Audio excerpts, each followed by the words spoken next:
Chapter 206. White Lotus stared blankly for a moment, then suddenly cried out in alarm, subconsciously raising her hands to cover her chest. However, her right arm was injured, and she had only raised it halfway before her face paled. She groaned in pain and directly drooped down. In the end, she could only use one hand to cover her chest. But very quickly, just as she was about to yell at Lu Chen for being despicable and shameless, White Lotus suddenly discovered that most of her clothes were still intact. The only thing missing was her injured right arm. The sleeve from the shoulder down had been torn off, revealing her white jade-like skin. It was an exceptionally moving sight. But at this moment, on her arm, there were still a few wounds. The flesh on her wrist had split open, and there were a few startling black fingerprints on her shoulder. At this time, Lu Chen opened his mouth and said, "What are you screaming for? Isn't it just a torn sleeve? I kindly advised you to put on some clothes to prevent you from catching a cold. Why do you look like your entire body has been seen by someone?" White Lotus spat and looked at Lu Chen with disdain. "You're a man and you're taking advantage of my tongue. Aren't you embarrassed?" Lu Chen rolled his eyes and said, "Hey, little girl, speak clearly. What do you mean I took advantage of you? Just now, I risked my life to save you from the mouth of that strange three-eyed insect." White Lotus sneered and said, "Don't give me that. You stinky men, do you think I don't understand? Don't you all see that I am beautiful and want to take advantage of me? You have all kinds of dirty thoughts. Do you dare say you don't?" "I don't." Lu Chen's expression was solemn as he said to White Lotus, "I have to make this clear to you. I don't have the slightest bit of that kind of thought." White Lotus looked at him and said, "Then let me ask you, what do you think of my appearance? Is it considered beautiful?" "Of course not." Lu Chen paused for a moment. It seemed that he still couldn't deceive his conscience. He muttered and said, "All right, you are indeed beautiful, but I am not interested. Only a ghost would believe you. There isn't a single good man in this world." Lu Chen said, "You're just a little girl, where did you learn so many messy things? I won't talk about those cruel and vicious methods. You're so young, what do you know about these matters between a man and a woman?" White Lotus said angrily, "Don't look down on me. I know everything." Then, he sneered and said, "If I didn't know all this, I'm afraid I would have been fooled by you stinky men." Lu Chen looked her up and down and suddenly laughed. He shook his head and didn't say anything. White Lotus didn't know why, but she felt more and more uncomfortable being stared at like this. She became more and more annoyed and said angrily, "What are you looking at? Haven't you seen a beauty like me?"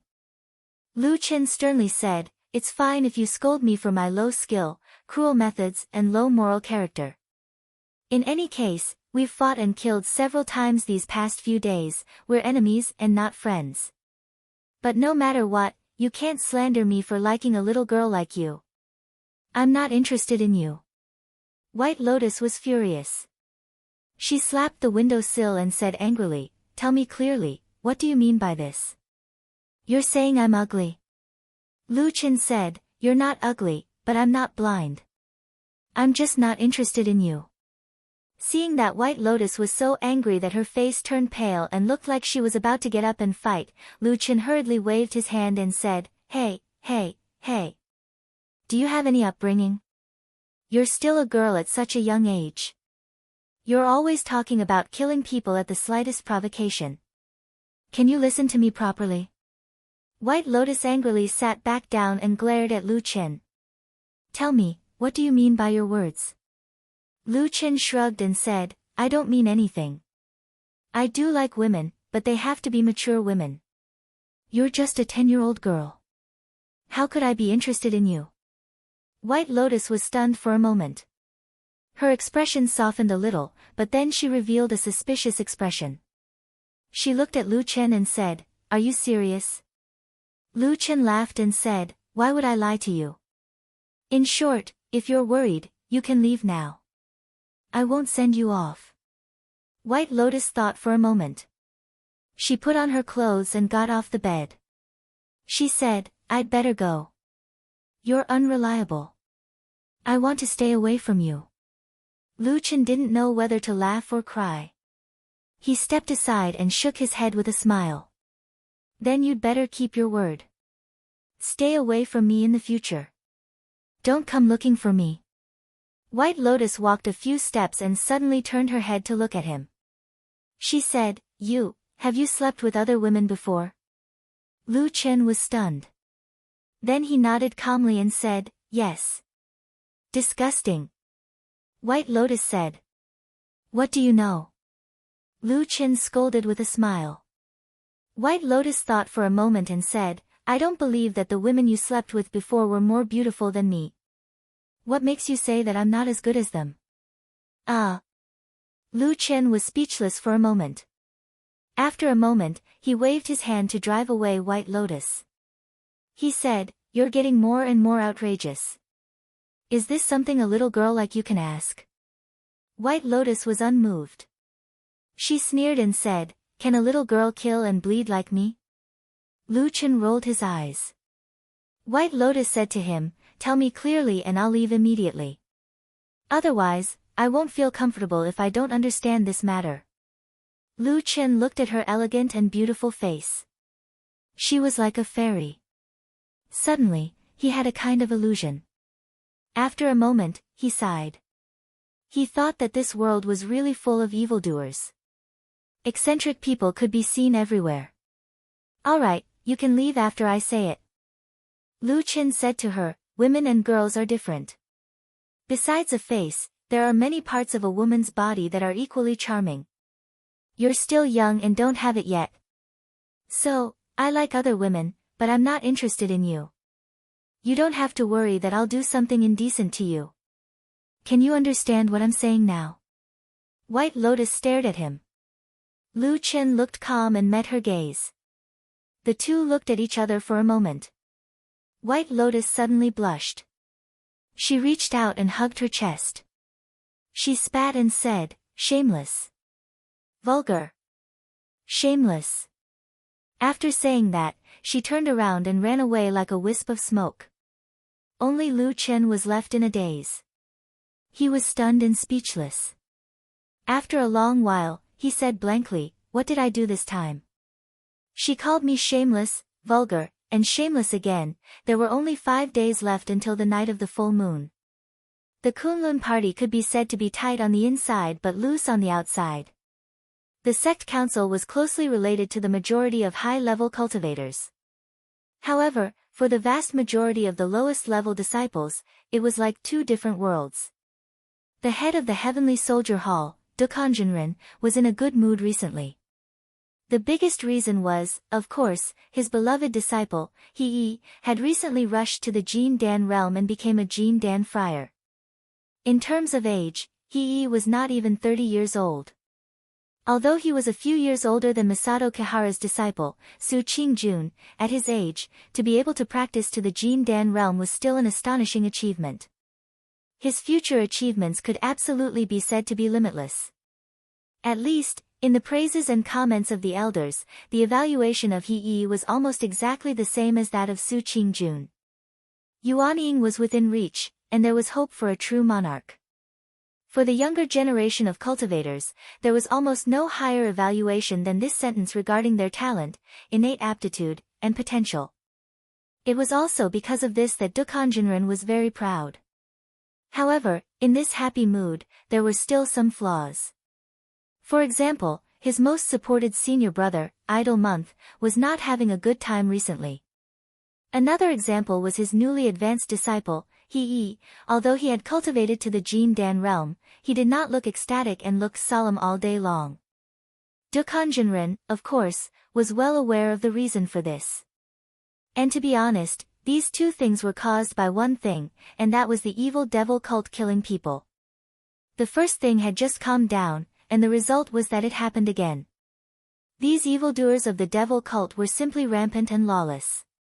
It was hateful that they were as timid as mice and did not dare to come out to fight. They only dared to hide in the dark corners and plot against those almost powerless odd-job disciples. It was despicable. Dokkan Jinren had always been the most staunch supporter of spiritual master idol month. He was very disgusted with the actions of the few spiritual masters of Baichao Tang. It was clearly the evil deeds of the evildoers of the devil cult, but Qian Deng, Ming Zhu, and the others were pointing the spearhead at their senior brother. However, although he thought so in his heart, when someone suggested to him that he should come out again to continue investigating the devil cult, Dokkan Jinren still firmly refused. He really felt sorry for his disciple and did not want him to get involved in this mess again. These days, because the sect council was imminent, he was also very busy. But occasionally when he had free time, he would call He along for a walk, as a way to ease his anxiety. He knew his disciple too well. He was talented, but his thoughts were too deep, and many things were bottled up in his heart. And a few days ago, the death of his most valued younger brother, He Gang, had a much deeper impact on He than what he showed on the surface. Therefore, on this day, when he and He were casually walking on the mountain and chatting, he also deliberately mentioned this to him. He was an extremely intelligent person, and almost immediately understood his master's deep meaning. He immediately thanked his master. Dokkan Jinren had a gratified smile on his face, but he still sighed in his heart. The more normal he behaved, the more it showed that the knot in his heart had not been untied, and could only be left for the future. The two walked for a while, and when they were ready to return to the mountain, He said to Dokkan Jinren, "Master, I don't want to go back for the time being, so I'll just walk around here. You are busy, so you should go back first." Dokkan Jinren glanced at him and said, "All right, then you take care of yourself, remember what I said to you just now." He smiled and said, "Master, rest assured, disciple understands." Dokkan Jinren smiled and flew up into the air. He looked at his master's disappearing figure, the smile on his face slowly disappeared. Not long after, he heaved a long sigh, but his face revealed some melancholy as he turned around and walked away.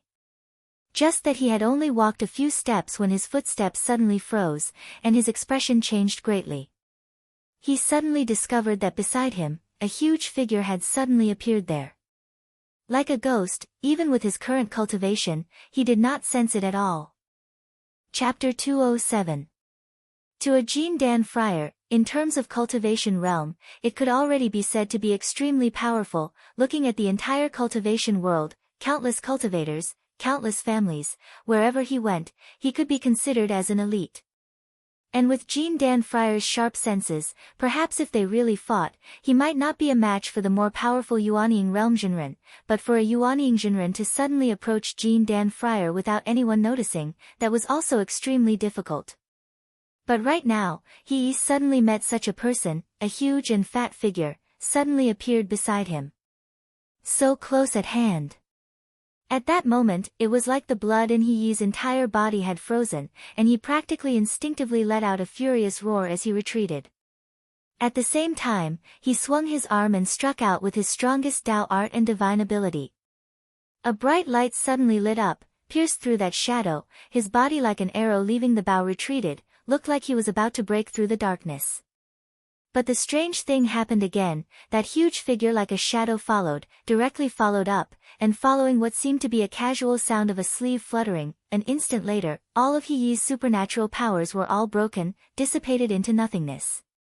Heaven and earth were silent, all living things were silent. A gust of aura came from the shadow in front of He. That tall and sturdy figure, had a mountain-like imposing manner, like covering the sky and covering the earth, pressing down on him. He's body shook violently, staggered back, suddenly his legs softened, he almost knelt down. But he tried his best to hold on, until that tall and fat man lowered his head, a pair of eyes landed on his face. Like a sudden clap of thunder, instantly exploded, He's mind went blank. In that instant, he directly sat on the ground, his entire body drenched in sweat, his face pale, almost devoid of blood. The pressure like landslide and tsunami, swept over, he felt that his entire body's flesh and bones seemed to be out of control, perhaps the next moment it would collapse and explode. His heart was also extremely shocked, this was the first time in his life that he met such a terrifying person, almost not like a mortal, like a deity. Deity. At that moment, his eyes suddenly widened. He stared at the tall and sturdy figure in front of him. For some reason, even though he was right in front of him, even though that person seemed to be looking at him, his mind still couldn't reflect that person's face. Was this the might of a true monarch of the divine transformation stage? He didn't dare to look anymore. He was afraid that if he held on any longer, he would really turn into ashes. He could only lower his head and kneel on the ground with a thud. He said in a hoarse voice, "Disciple he pays respect to." Immortal, it was rare for Su Qingjun to get up early in the morning. After she greeted Lu Chen, she hurriedly went down the mountain. Her destination was her home in Kunwa City. The reason was also very simple. The Su family at the foot of the mountain had sent word that Sumo's condition, which had originally stabilized, had worsened in the past 2 days. Watching Su Qingjuan's receding figure, Lu Chen's expression became somewhat cold. In his heart, he recalled the mysterious corpse watcher in the dark grave. The mind-manipulating technique was a very overbearing divine ability. It seemed that he didn't show any mercy to Sumo that day, and it really hurt her very foundation. Standing on the Fian platform that had once again become quiet, Lu Chen's expression fluctuated and his brows were tightly knitted. The situation had already begun to become more and more chaotic. Lu Chen even had a feeling that it was beyond his expectations. Moreover, he always felt that there were some variables in this matter that he hadn't thought of before. Who was that so-called traitor of the devil cult? What was he planning to do by lurking on the mountain of Kunlun? But why didn't the people of the devil cult seem to know of his existence? All these doubts intertwined with each other, making him feel as if he had fallen into a mess. He only felt that everything in front of him was chaotic, and he couldn't see what was going to happen in the future. In another 5 days, it would be the night of the full moon. According to the agreement made by the traitor of the devil cult, he and Lu Chen would meet on that night. Perhaps that would be the time when the truth would be revealed. But would things really be so simple? Perhaps because he had been in the dark for too long, Lu Chen always subconsciously felt doubtful. He always felt that there was no such simple thing in this world. Sometimes he also knew that what he was thinking was actually wrong, but the habit he had developed over the years always made him involuntarily think this way. Perhaps it was better to make some preparations first. Has the damned Baldy come back? At noon that day, Lu Chen also came to Kunwa City and asked Old Ma in the Black Hill Pavilion. Seeing that Lu Chen had come, Atsu was very happy. It ran to his side and jumped up and down, appearing to be very affectionate. Seeing Atsu's appearance, Lu Chen also smiled and kept reaching out to stroke its head. He then raised his eyes to look at Old Ma. Old Ma shrugged and said, "I don't know. But since he promised to come back before the night of the full moon you mentioned, it should be in the next few days." Lu Chen nodded and said, "Good. If he comes back and contacts you, find a way to notify me or tell him to come find me. I have some things to ask him." Old Ma's eyes flashed and he said, "What's wrong? Is there something?" Lu Chen hesitated for a moment and said, "There are some things I feel strange about, so I want to ask him."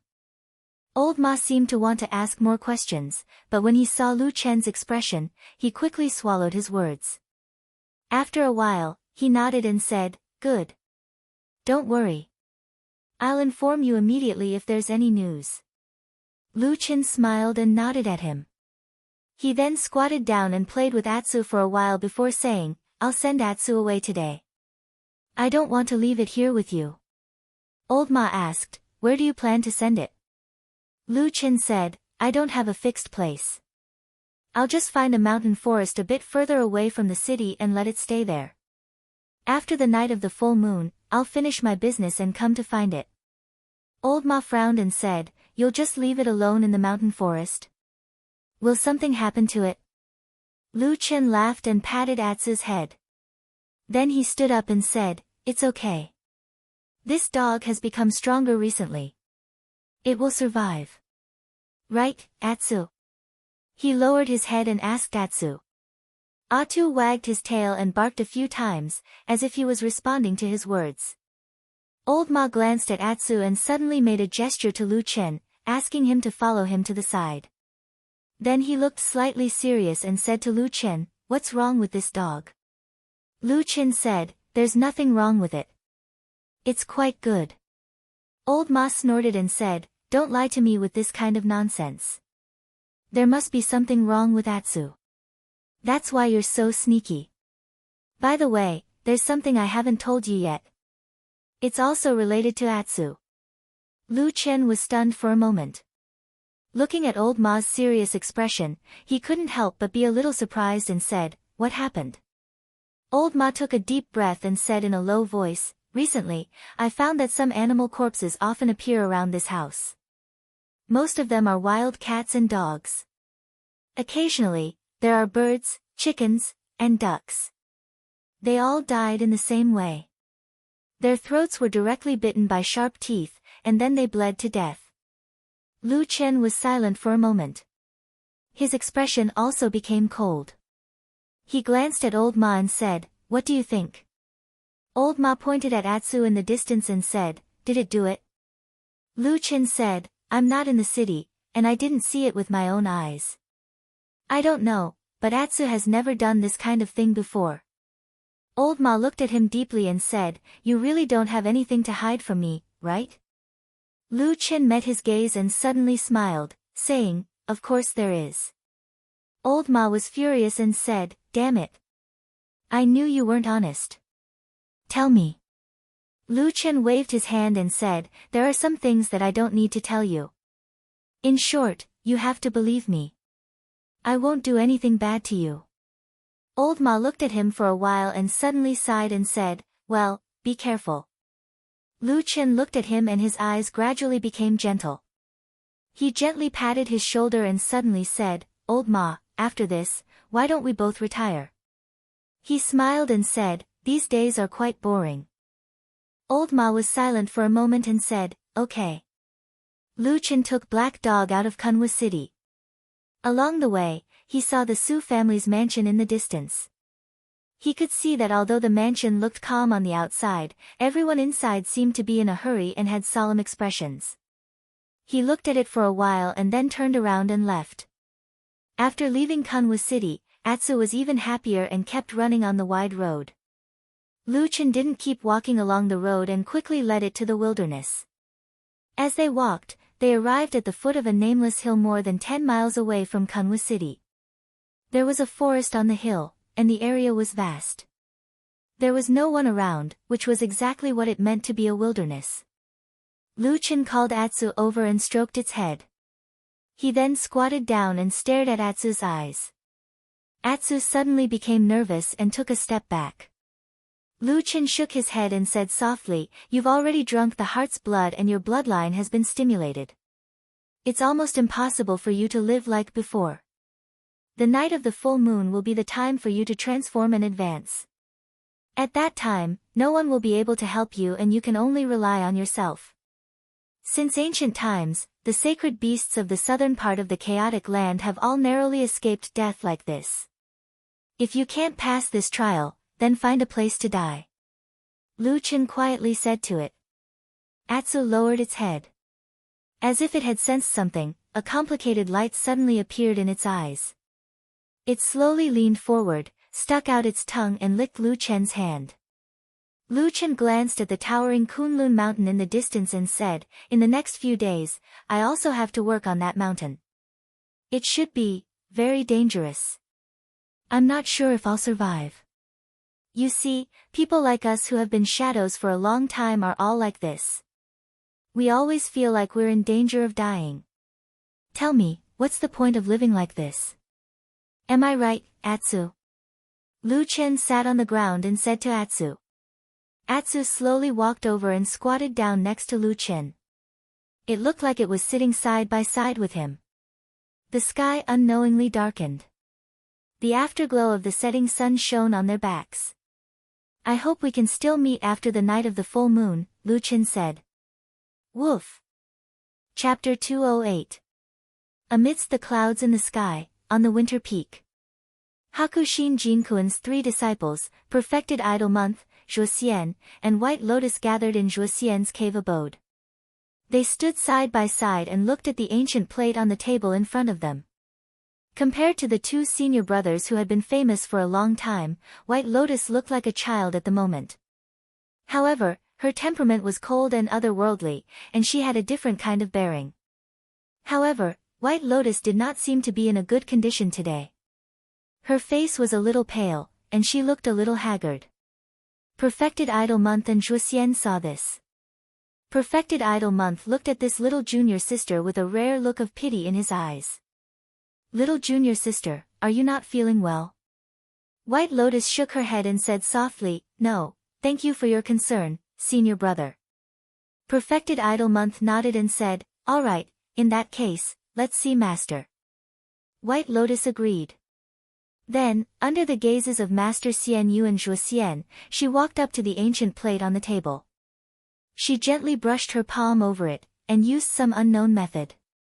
Suddenly, smoke rose from the center of the ancient plate. Then, there was the sound of a violent snowstorm. The howling was violent, as if it was right next to their ears. A vast expanse of white snow appeared on the ancient plate. This Dharma treasure was naturally the wind speech plate that was previously given to White Lotus for safekeeping. Perfected Idol Month and the other two looked solemn as they bowed. A moment later, a deep and slightly hoarse voice suddenly came from the depths of the seemingly endless snowstorm. What's the matter? Perfected Idol Month took a step forward and cupped his hands. Master, Disciple Idol Month wishes to see Master. The snowstorm blew past as if it would never stop. The three could only see the snowstorm dancing in the sky, but there was no trace of a human figure. But strangely, Hakushin Jinkuin's voice was still very clear. Speak. Perfected Idol Month did not dare to be negligent. He quickly reported to Master the major events that happened in the Kunlun party recently, including the matter of the evil cult secretly killing the odd-job disciples, which caused the anger of the other Yuanying Jinren and caused him to fall into a somewhat embarrassing situation. At the end of his speech, Taoist Master Idol Moon's complexion turned solemn. He looked at the snowstorm in the wind whisper plate and said, Master, given enough time, this disciple will certainly be able to get to the bottom of the devil cult. But, the sect council meeting is too close, and Qian Dang, Ming Zhu, and the others are pressing too hard. This disciple is afraid that there will be some troubles at that time. I'm here to sincerely ask Master to attend again this year, so as to deter the rascals and prevent those people from being too arrogant. The wind speech plate was silent for a moment, and then Hakushin Jinkuin's voice was heard. Yes. Perfected Idol Month was overjoyed and quickly bowed to thank him. Then, Hakushin Jinkuin said again, I'm not dead yet, Qian Dang, Ming Zhu, and the others shouldn't be like this. Is junior brother Tianlan back? Perfected Idol Month hesitated for a moment and said, I've followed Master's instructions. Every year, 1 month before the sect council meeting, I'll specially write to Martial Uncle Tianlan, asking him to return to the mountain to discuss the important affairs of the sect. In previous years, Martial Uncle always declined, and this year is the same. He only said that Zhengxianmeng has been busy recently and may not be able to come back in time. The voice in the wind speech plate was silent for a moment, and then said, then let's not care about him, but the matter of the devil cult plotting against the disciples of Kunlun is indeed too arrogant. Don't you have any clues? If that's the case, then it's your fault. No wonder others are pointing fingers at you. Perfected Idol Month hurriedly said, Master, you've misunderstood. This matter is a great insult to our Kunlun by the evildoers of the devil cult. As the sect leader, I won't just sit back and watch. Now, among the two cases, the first case of the murder of He Changshen was strange and experienced. It was indeed difficult to investigate, but after days of continuous investigation, I've found some clues, especially the source of the cinnabar used in the murder case. With this as an opportunity, I'll be able to find the melon by following the vines. As for the second case of the murder of Zhang Ji, it happened recently, but the technique was much worse than the first case. I already have some clues. It was the work of the spies that the devil cult planted in our Kunlun. Now, once the evidence is conclusive, we'll immediately arrest them and present them to the sect. Hakushin Jinkuin's tone was cold, and said, in times of emergency, there must be a thunderous method. Perfected Idol Month's body trembled slightly, and then he took a deep breath and said, "Yes, I understand." The sound of the wind and snow gradually subsided, and the wind's speech plate also gradually returned to normal. There was no longer the scene of wind and snow in the sky. White Lotus silently walked forward, wiped the magic treasure, and put it away. Then, she turned around and nodded at Taoist Master Idol Moon and Zhuxian. Perfected Idol Month's expression was amiable, and he smiled at White Lotus, and said, "I've troubled little Shimmy." White Lotus's expression did not change much, as if it was too cold like frost. But she still bowed slightly to this eldest Xixiang, whose age could even be her grandfather, and said, "You flatter me. If Xixiang needs anything in the future, just let me know." After saying that, she bowed to both of them, and walked out. Perfected Idol Month and Zhuxian watched her leave.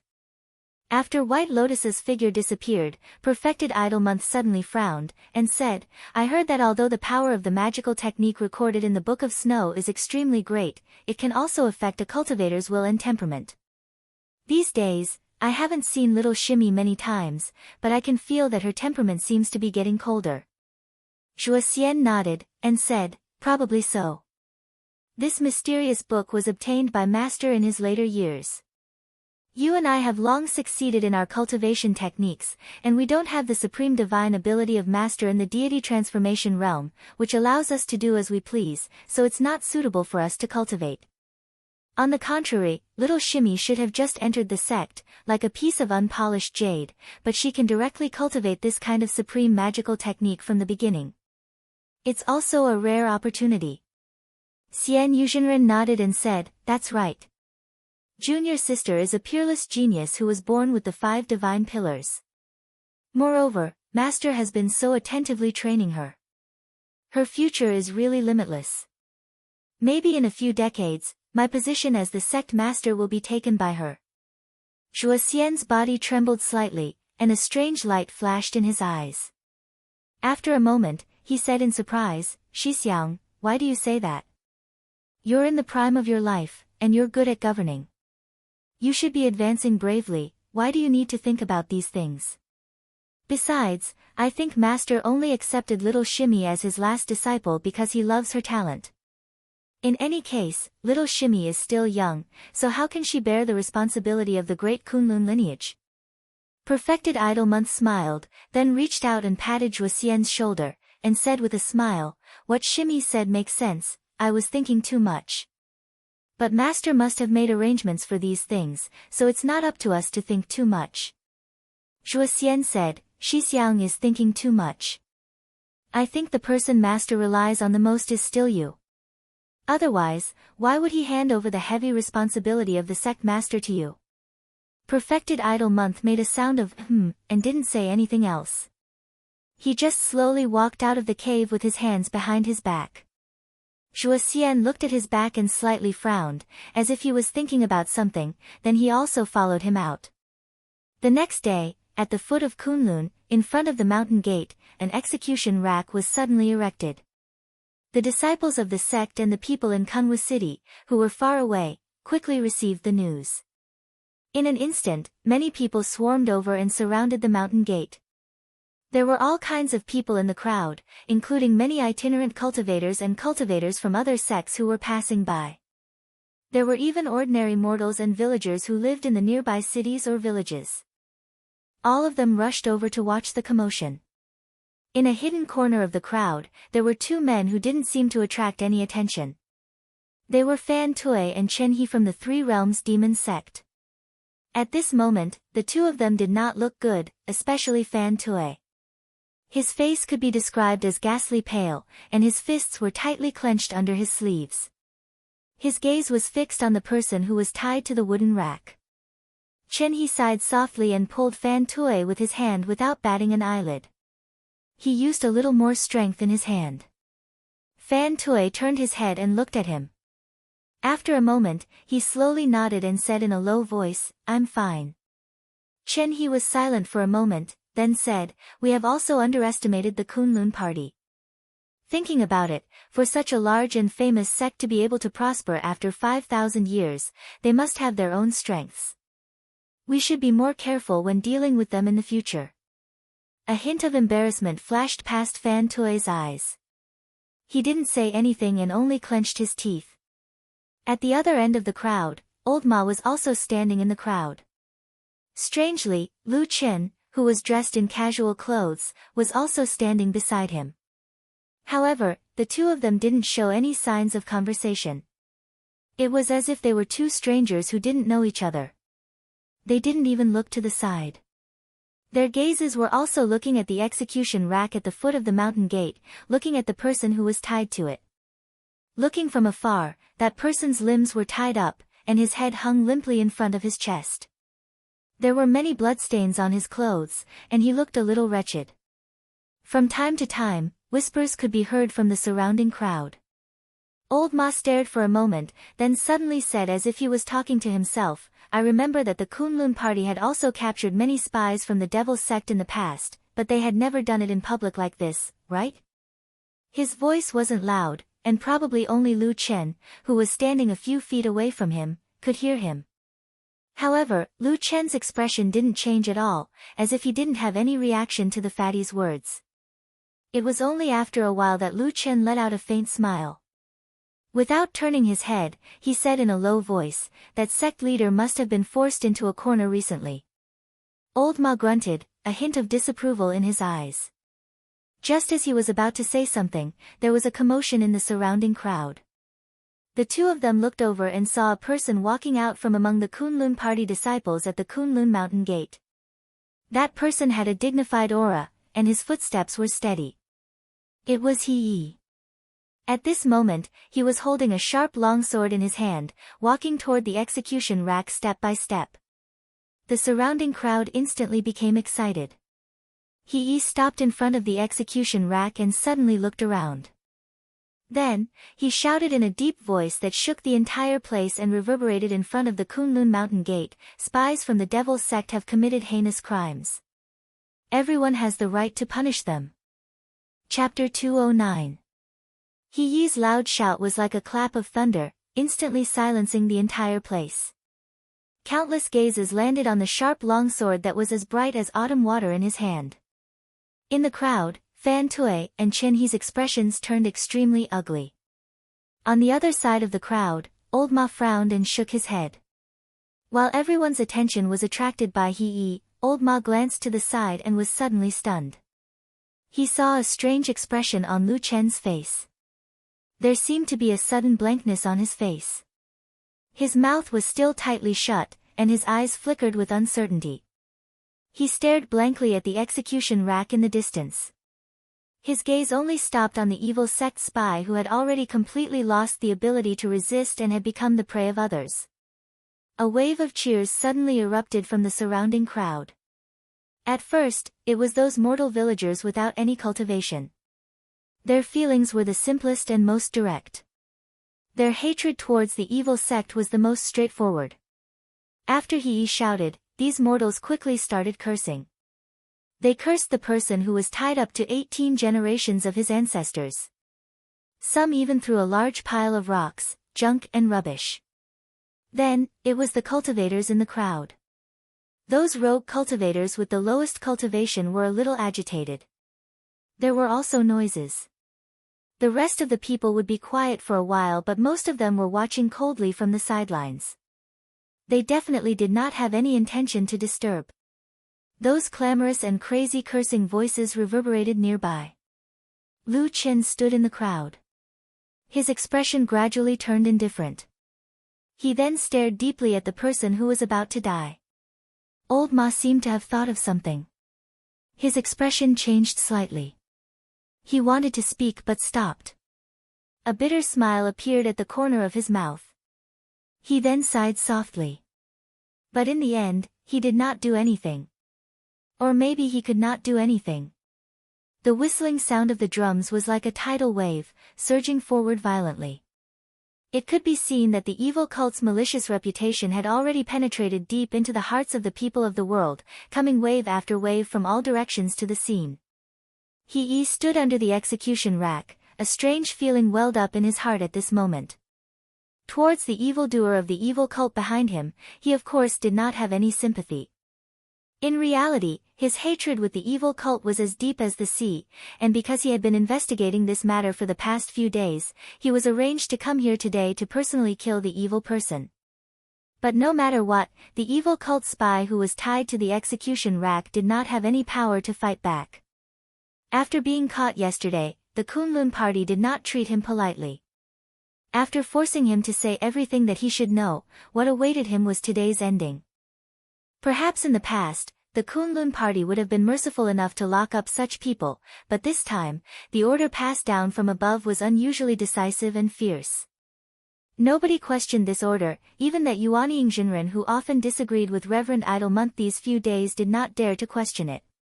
The time is right. The evil cult evildoer has forced our Kunlun too far. Kunlun will definitely not be lenient. He coldly laughed, but in his heart, he did not feel too pleased with himself. With his knowledge and current skills, he did not feel that standing here today would be a particularly glorious thing. But the ones who arranged for him to come here were the sect leader Jinren and his teacher. He had to come. They probably felt that this was for their own good. They could vent their resentment, or maybe they could increase their reputation in front of the crowd. He Yi's expression was cold and indifferent, yet he laughed with ridicule in his heart. For some unknown reason, another extremely tall figure had suddenly appeared in his mind at this moment, and it was like an insurmountable mountain, like the lofty Kunlun mountains. He closed his eyes to compose himself, then indifferently extended his sharp sword and placed it across the neck of the evil cult spy. In an instant, the surrounding crowd was in an uproar. Everyone widened their eyes and looked at the point where the sharp sword connected with the flesh, anticipating the moment when blood splattered. Blood seemed to always be able to stimulate the hearts of people. It had never been the same since ancient times. In the corner of the crowd, Chen He's eyes were slightly closed, his lips moving slightly, as though he was softly reciting some scripture. Fan Tue, on the other hand, had a cold gaze and stared at He Yi's face like a sharp sword. Further away, Old Ma looked at Lu Chen with a hint of worry in his eyes. Lu Chen's breathing was a little hurried, the corners of his eyes twitching slightly. Everything seemed to be waiting for that moment. In front of the mountain gate of Kunlun, all sounds suddenly disappeared. It was silent. Everyone held their breath and stared, waiting for the arrival of death. The long sword suddenly shone brightly. It was bright and dazzling, like a brilliant ray of sunset in autumn. It was also like a willow leaf that floated past in spring. It was beautiful but brief, flashing across the sky. That person's head was lifted up by the long sword and was seen by the world. That face was young and handsome. There were traces of blood and he looked a little haggard. His eyebrows, his eyes, his mouth, and his ears were no different from those of an ordinary person. He seemed to have been unconscious all this while. However, perhaps the coldness of the long sword had woken him up, or perhaps the roaring curses had woken him up. The young man suddenly opened his eyes. The first thing that was reflected in his eyes was the dazzling radiance of the sword. The image of the sharp sword filled his eyes, and the entire world turned cold. In that instant, he seemed to have suddenly seen everything around him clearly. The sharp sword, He Yi, the execution rack, and the countless onlookers. In that instant, his entire body seemed to tremble, and there was an unconcealable fear in him. However, when the radiance of the sword swept across the sky and landed on him, the young man suddenly quietened down. He laughed out loud. He tried his best to raise his head and look at the clear and bright sky. The sky was blue, and it was like a gentle gaze. At the same time, it was like a boundless ocean. The waves were about to drown him and merge his body into the clear sky. The young man's face suddenly lit up. It was as if he had seen a magnificent scenery. The crowd was in an uproar, and they were all shocked. Chen He and Fan Tue's bodies trembled at the same time. There was shock on their faces, and a glint of tears flashed past Fan Tue's eyes. In the distance, Lu Chen suddenly took a step forward. His expression was a little twisted. However, at that moment, a hand suddenly reached out from the side and grabbed him. That hand was plump and warm, and it was as strong as iron. Lu Chen immediately quietened down and lowered his head. The descent of a true god, the unification of the three realms, the young man suddenly shouted at the top of his lungs. His voice was as shrill as a cicada in autumn, and it shook people's hearts. However, after a moment, all the sounds stopped. It stopped at the bright radiance of the sword. He calmly swung his sword, chopping off the young man's head. The decapitated head landed on the ground and rolled forward for a while. Following that, fresh blood spurted out and splattered all over the place. It was so red that it was glaring and suffocating. There was a look of disgust in He Yi's eyes. He retreated and avoided the spurt of fresh blood. Then, he slowly turned around, faced the crowd, and raised his sword. Drops of blood dripped down from the blade of the sword. It dyed the ground and the eyes of the people in the surroundings red. Ah! A wave of cheers erupted from the crowd. Laughter and shocked cries mixed together. Coupled with the countless faces with different expressions, it was like a painting of the world.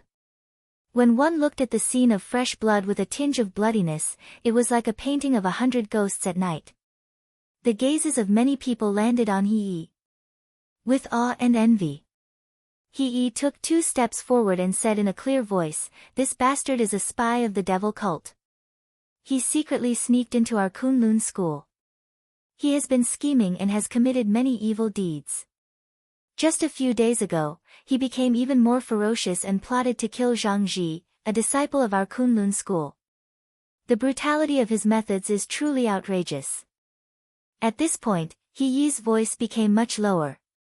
He looked around at the countless people around him and said, "When I saw Junior Marshal Brother Zhang's corpse that day, I only had 4 words, too horrible to look at. The evildoer of the devil cult has committed all kinds of evil deeds. Although the heaven and earth have the virtue of cherishing life, our Kunwu disciples will never die in vain. Our Kunlun party will never allow such evildoers to do whatever they want in our school. Today's punishment is our Kunlun party enforcing justice on behalf of the heaven." This last sentence was said with a sonorous tone and imposing manner. For a moment, everyone turned to look at He Yi, who casually tossed his sharp sword into the air. He then turned around and strode away, heading straight for Kunlun Mountain. Behind him, there was a sudden sound of wind. The sound was sharp and the sound of the air being torn apart instantly became urgent. The long sword descended from the sky like a sharp blade of the heavens. It was unstoppable and went straight into the torture rack.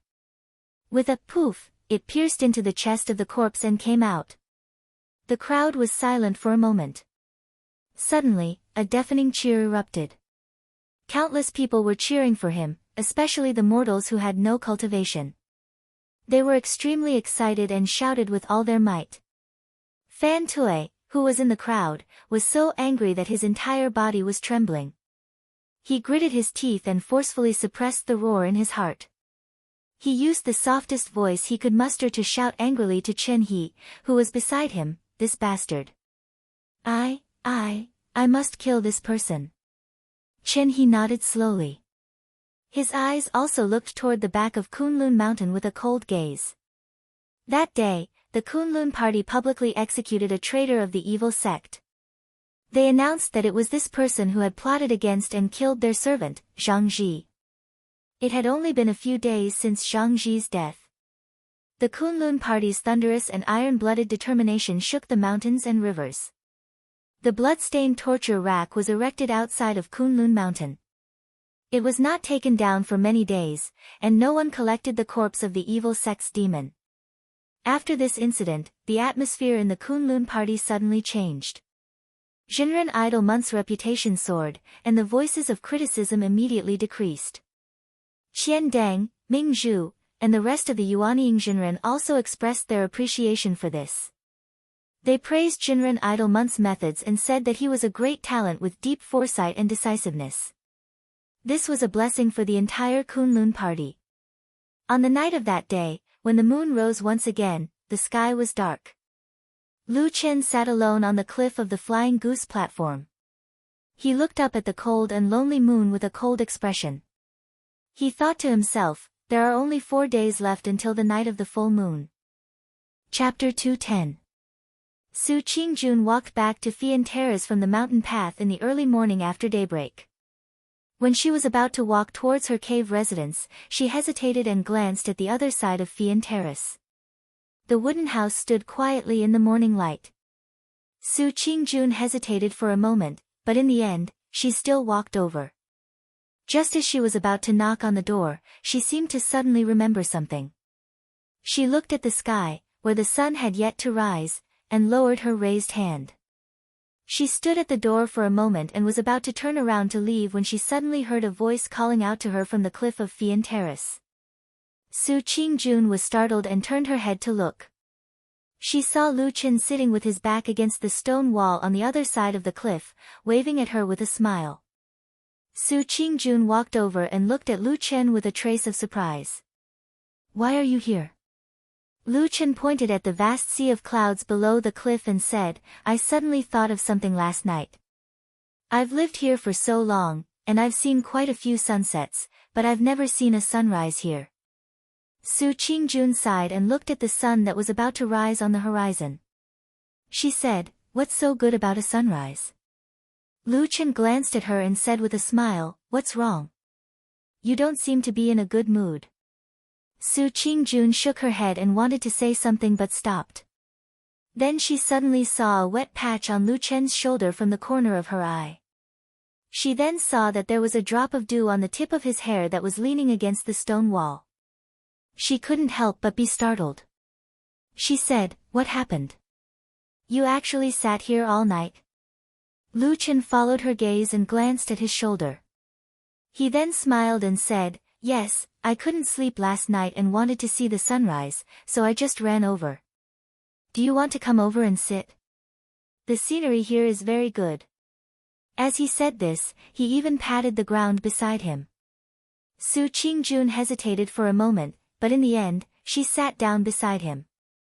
The two of them sat side by side as the mountain breeze blew past. Under the morning light, they could see the white clouds rolling up and down like waves. A round red sun shone brightly in all directions. After a night of dormancy, it finally rose slowly. The golden light illuminated the heaven and earth. At that moment, the world seemed to be filled with dazzling light. Su Qingjun gazed into the distance with a look of pleasant surprise on her face. She said sincerely, "Ah, the sunrise is so beautiful." Lu Chen also gazed into the distance and said, "Yes.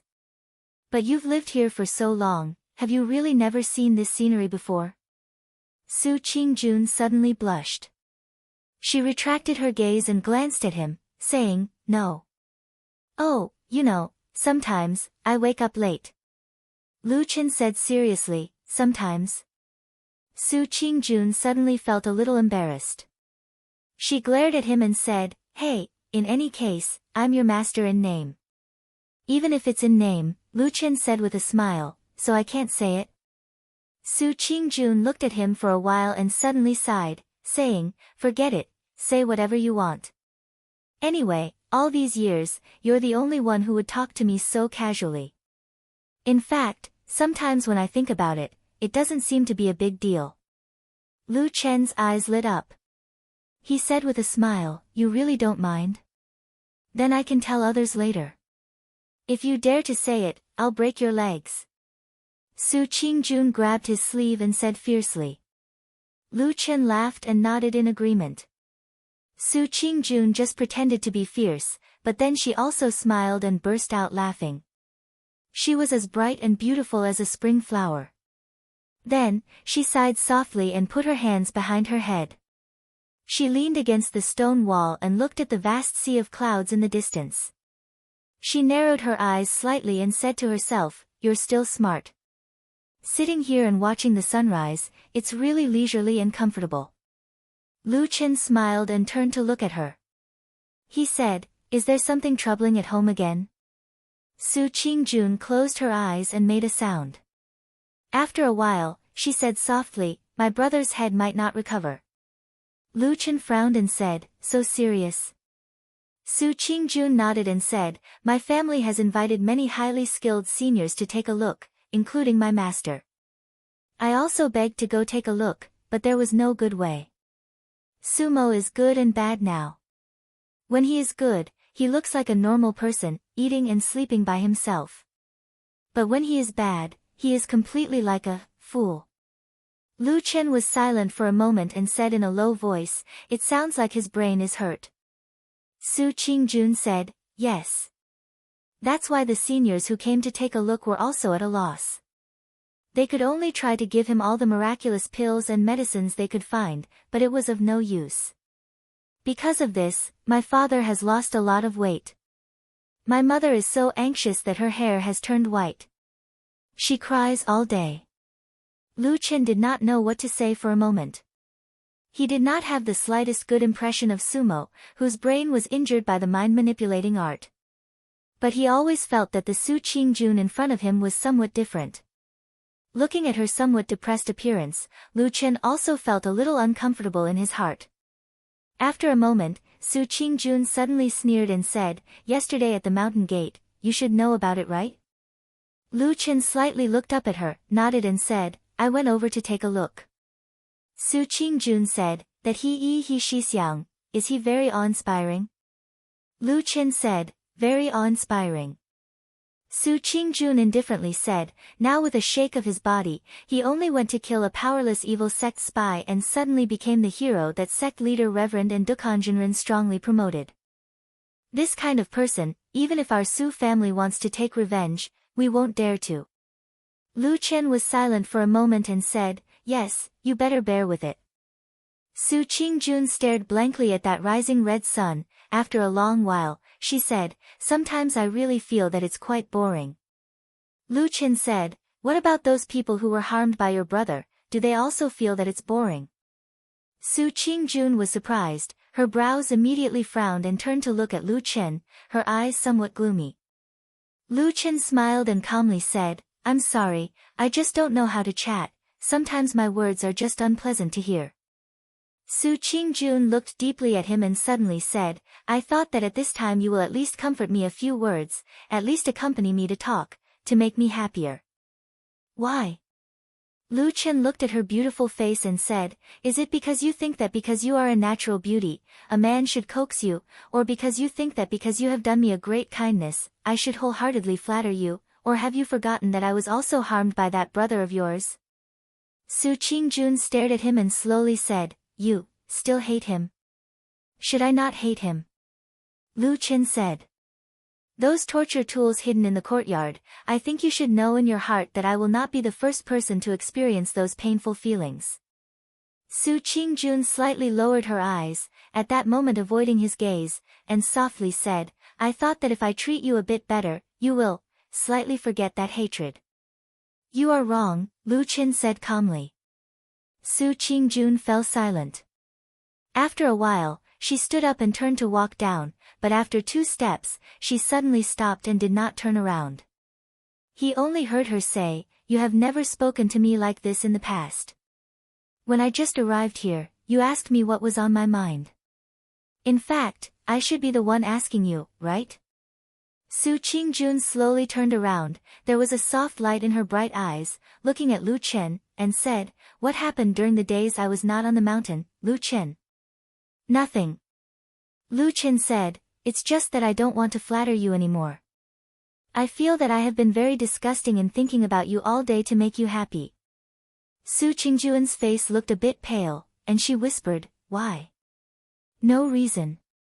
In fact, the two of us do not have to be so hypocritical. Do we really pretend that we can always be friends? Are we not?" "Nope."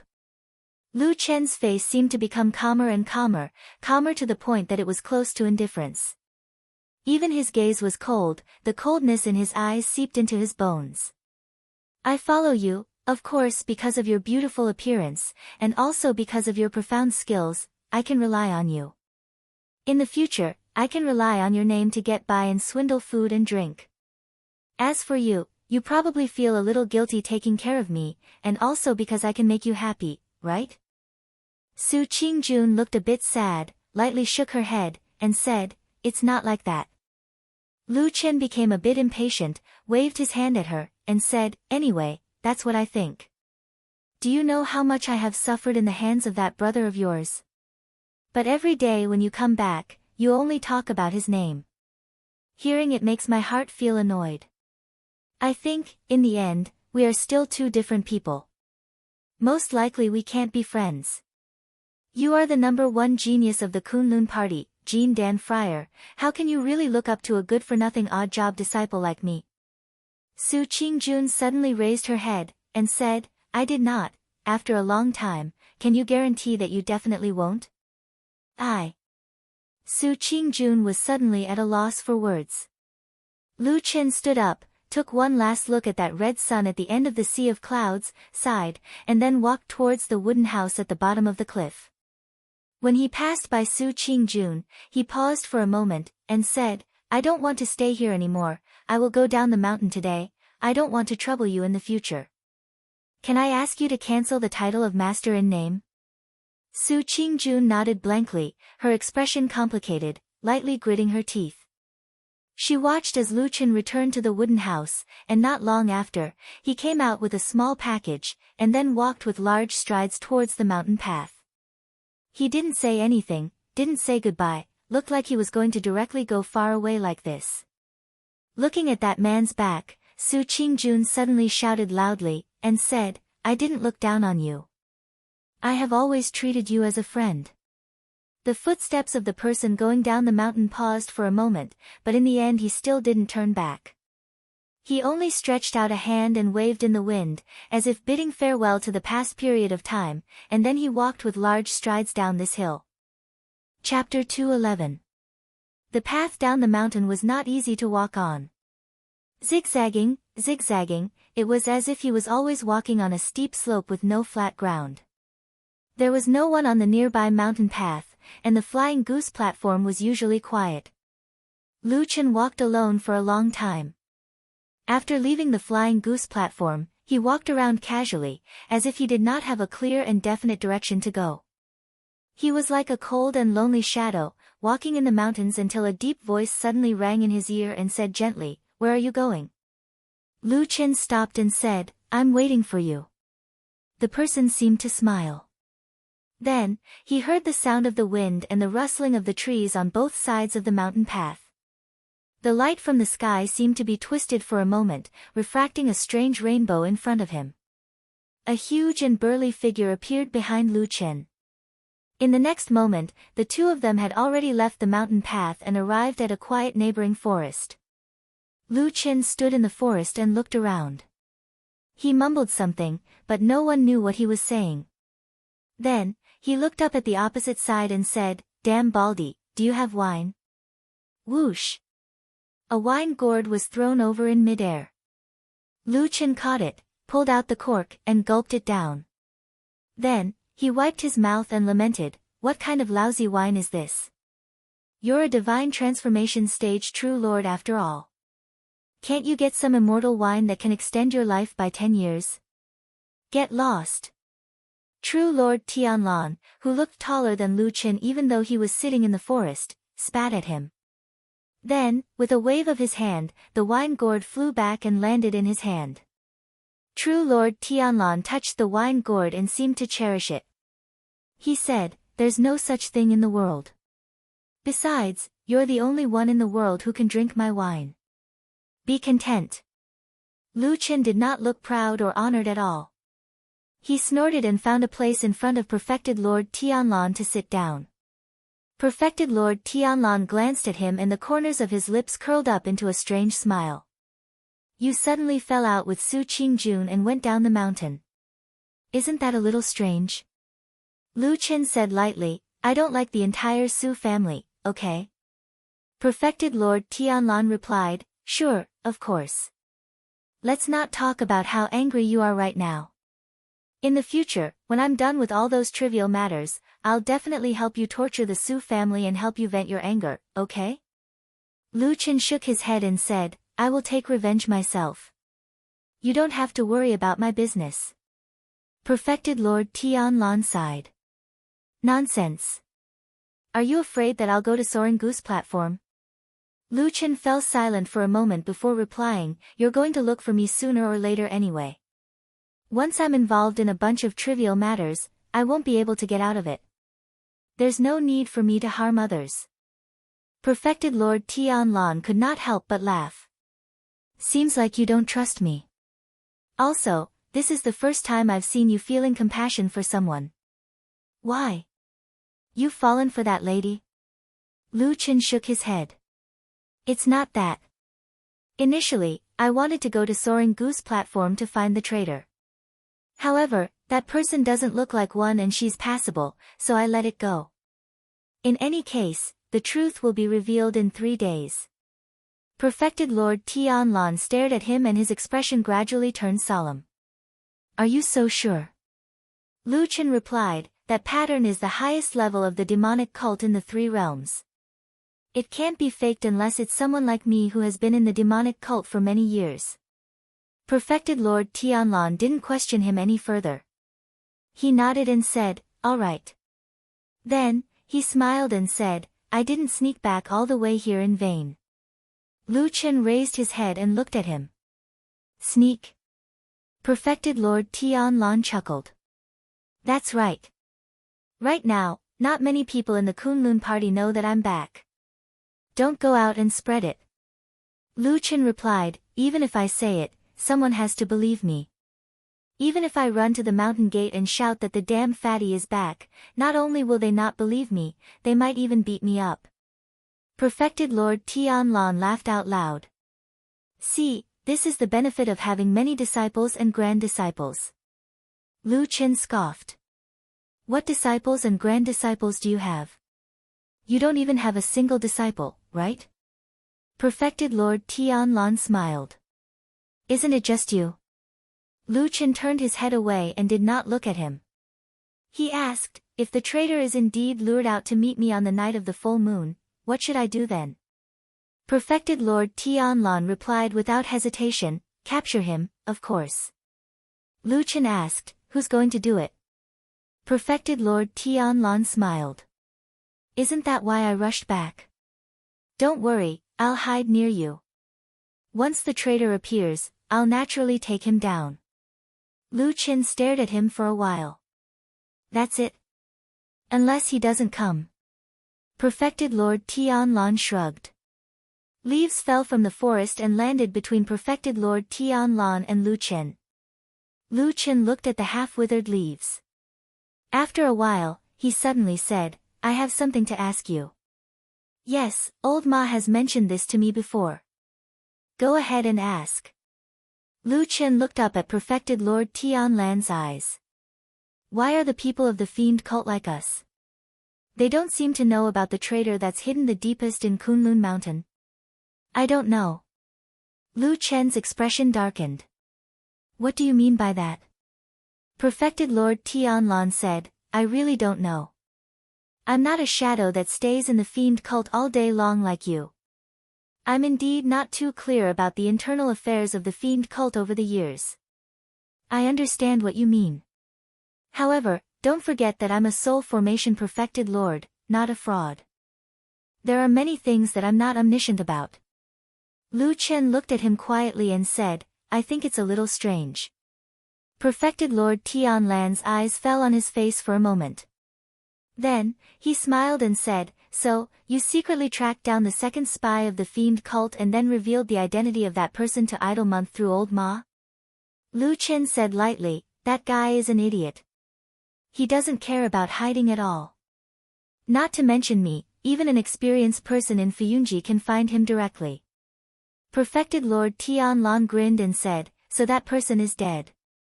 Lu Chen looked down. After a moment of silence, he nodded and said, good. All the people of the fiend cult should be killed. He looked sincere and said to Tianlan. You did really well this time, Perfected Lord Tianlan said. I didn't misjudge you. You're the only one in the world who can find such a well-hidden spy of the fiend cult. Lu Chen said, but I haven't caught him yet. Perfected Lord Tianlan paused and said with a smile, it'll be soon. It'll only take a few days. Oh. Lu Chen thought for a while and suddenly asked him, but I killed a servant disciple of the Kunlun party this time. Don't you blame me for killing good people? Perfected Lord Tianlan said, do you think that he Changsheng is a good person? Lu Chen wanted to say something but stopped. After thinking for a while, he shook his head and said, I'm not sure.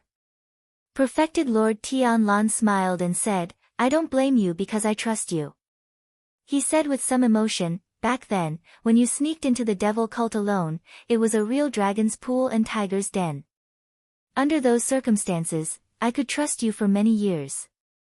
Today, on this Mount Kunlun, why wouldn't I trust you? Lu Chen nodded. After a while, he said, okay. On the night of the full moon, I'll wait for you in the dense forest at the foot of the mountain. Lu Chen said. Perfected Lord Tianlan nodded and said, don't worry about me. Just go there by yourself. I'll hide in the dark and show up to catch the spy when necessary. Lu Chen frowned and said, don't tell the other people of the Kunlun party. For example, Immortal Idol Month, the head of the sect? Perfected Lord Tianlan shook his head and said, not for now, in case there are too many people talking, right? Lu Chen nodded slowly. After pondering for a moment, he said, what if we find out that the spy is an important figure in the Kunlun party? Perfected Lord Tianlan said, isn't that even better? It means that we've caught a big fish and we're not afraid of anyone. Lu Chen said, even if it's perfected Yuanying? Perfected Lord Tianlan smiled and said, what perfected Yuanying can compare to me? Don't worry, I'll catch one for you when the time comes. What about someone more powerful? Lu Chen asked. Perfected Lord Tianlan frowned and said, what do you mean? Lu Chen said, can you catch someone more powerful than perfected Yuanying? Perfected Lord Tianlan's expression turned serious for the first time. He looked at Lu Chen and said, you mean my senior brother Bai Chen? Lu Chen said indifferently, can you catch a soul formation perfected lord for me as well? Perfected Lord Tianlan suddenly laughed and shook his head. Do you have any proof? Lu Chen said, no, I'm just talking nonsense. Let's see how you're going to answer me. That's impossible. Perfected Lord Tianlan smiled and said, as a soul formation perfected lord of the Kunlun party, he has nothing. How can he be an elder of the fiend cult who is like a stray dog? Do you think he's stupid? Lu Chen looked at him for a while and nodded. You're right. It can't be Hakushin Jinkuan. Is there anything else?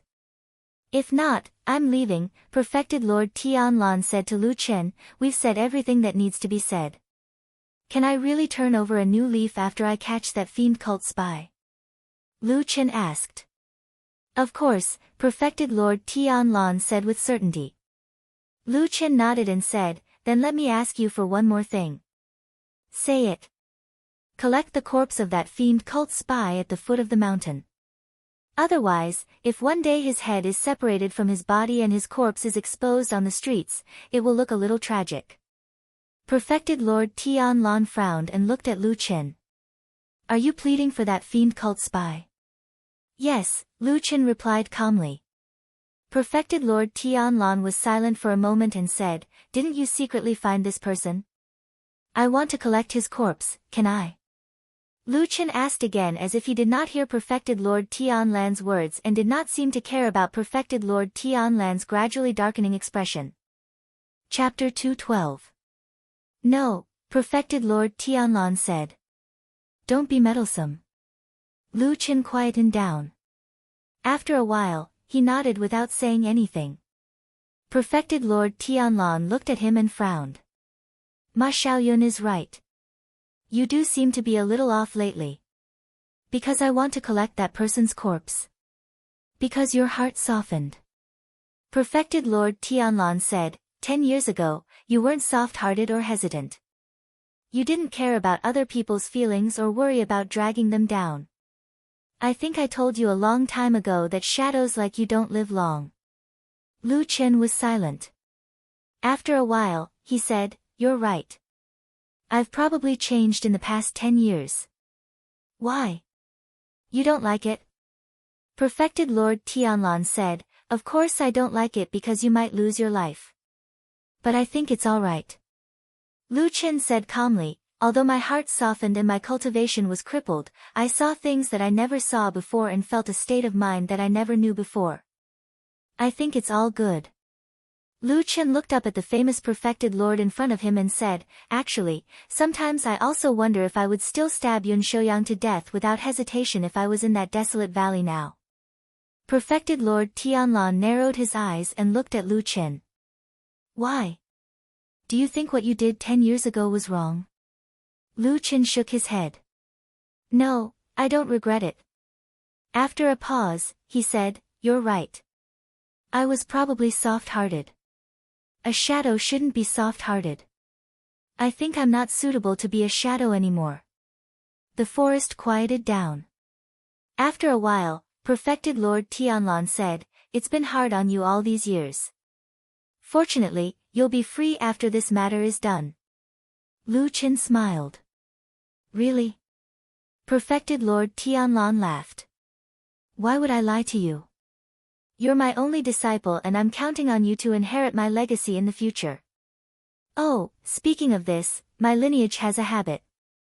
Every generation's patriarch will pass on one of his Taoist titles to his favorite disciple, which will then be passed down from generation to generation. My master is old ancestor Tian Hong. He imparted the Taoist name, Tian, to me, so I'm called Tian Lan. In the future, I will also pass on the word, Tian, to you, Lu Chen, perfected Lord Tianlan said to Lu Chen with a smile. Lu Chen shrugged and said, then what should I be called, Lu Tian? Tian Chen. Lu Tian Chen. It doesn't sound imposing at all. It doesn't sound good. Perfected Lord Tianlan thought for a moment and said, how about Heavenly Shadow? Sky Shadow. Lu Chen repeated. Perfected Lord Tianlan smiled. How is it? I think it's pretty good. Forget it, don't talk to me about this. Otherwise, I'll be entangled with a shadow for the rest of my life. Damn Baldy, let's make a deal. This is the last time. Lu Chen said to perfected Lord Tianlan with a smile. Perfected Lord Tianlan nodded. Yes, it's the last time. But this name is really not bad. Think about it again, ha. Amidst the laughter, he stood up. His wide sleeves fluttered like floating clouds. A strong gust of wind blew and the fallen leaves danced in the air. The entire forest rustled. Suddenly, birds flew up in alarm. His figure flashed and disappeared without a trace. In the depths of the forest, only Lu Chen was left. He looked at the strong gale and his expression suddenly turned strange, as though he was thinking about something. After a while, he muttered to himself, old ancestor Tian Hong's favorite disciple didn't take over the Kunlun party, amidst the clouds in the sky, on the winter peak. Amidst the howling wind and snow, White Lotus and Zhuoxian stood in front of the wind speech disc that had been opened once again. They looked at the violent wind and snow inside and then heard Hakushin Jinkuan's voice from the depths of the wind and snow. Lian, leave the wind speech disc with your second senior brother for the next few days. There are many important matters of the sect that require him to contact me from time to time. You're still young, so don't be distracted. Just focus on cultivating in the cave abode. White Lotus lowered her head slightly and said calmly, yes, I understand. Go. I'll take my leave. White Lotus bowed to the wind speech disc and then nodded at Zhuoxian. Zhuoxian smiled and then White Lotus turned and walked out. Zhuoxian was the only one left in the cave abode. After a while, Hakushin Jinkuan's voice was heard again, how's Lian's cultivation recently? Zhuoxian said, junior sister is a genius. Her cultivation progress is extremely fast and has long surpassed me when I was her age. I'm really ashamed of my inferiority. Hakushin Jinkuan's voice sounded like he was in a good mood. He even smiled and said, yes, Lian was born with 5 pillars of bone. Her cultivation is indeed better than ordinary people. But she's still young and has a long road ahead of her. As her senior brother, you have to take care of her from time to time. Zhuoxian cupped his hands and said, yes, I understand. Hakushin Jinkuan asked again, how's the situation in the sect? Shuoxian said, everything is fine now. The day before yesterday, Senior Brother Idle Month resolutely ordered the execution of the devil cult spies. His thunderous measures deterred everyone. Those rumors have decreased a lot these days. Hakushin Jinkuin sneered and said, those troublemakers are just people who look fierce but are weak inside. Even if they cultivate to Yuanying, they won't be able to achieve anything big. Now the only one the sect has to worry about is my junior brother Tianlan. As long as he doesn't return to the mountain, there won't be any big trouble. Shuoxian's eyes flashed. He lowered his voice and said, Master, do you mean that Martial Uncle Tianlan is dissatisfied with eldest senior brother? The person he's dissatisfied with is probably me. Hakushin Jinkuin seemed to be in a good mood today. He did not hide anything from his second disciple and said lightly, but it doesn't matter. As long as I'm here, he can't do anything. Shuoxian bowed his head deeply and said respectfully, Master is wise. I'll meditate and practice. But since I promised Idle Month, I'll still go to the sect council on his behalf that night. You can come to me then. Yes. The sound of the wind and snow gradually subsided and gradually disappeared. The wind's speech plate also quieted down and returned to its usual quiet appearance. Shuoxian walked forward and gently put away the magic treasure. He seemed to be in deep thought. This night, when the moon rose, a figure swept from the night sky and landed on Fian platform. The moonlight shone coldly on the left and right, and the platform looked empty. The man was about to go to the cave residence on the mountain wall to call the door when he suddenly exclaimed and turned to look at the other side. He saw a woman not far away from the wooden house. It was Su Qingjun. She was standing there looking up at the moon, lost in thought. The man walked over and deliberately increased his pace. Su Qingjun immediately felt the movement behind her. She turned her head and was stunned at first. Then she called out, Master, why are you here? The man was Masato Kihara, the leader of the Kunlun party. He walked to Su Qingjun and looked around. Finally, his eyes fell on Su Qingjun's face. He said with some surprise, What are you doing here? Su Qingjun said, Tonight's night is not bad. The moonlight shone on the sea of clouds. It is quite magnificent. I wanted to come over and take a look. Masato Kihara rolled his eyes and said, You have lived here for a few years. You should be tired of it. Su Qingjun was silent for a moment and said, No. I was immersed in cultivation for the past few years. After I came back, I often hid in the cave residence. If no one told me about the surrounding scenery, the sun rising and the moon setting, the sea of clouds and so on, I really did not look at it seriously. Masato Kihara looked at the sea of clouds in the distance.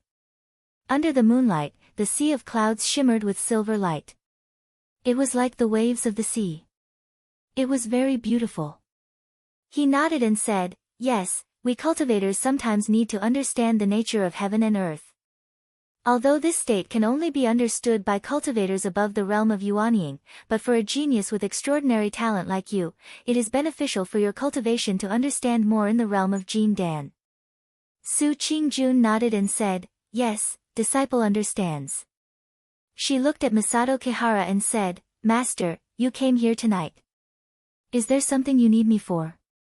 Masato Kihara did not look at the sea of clouds.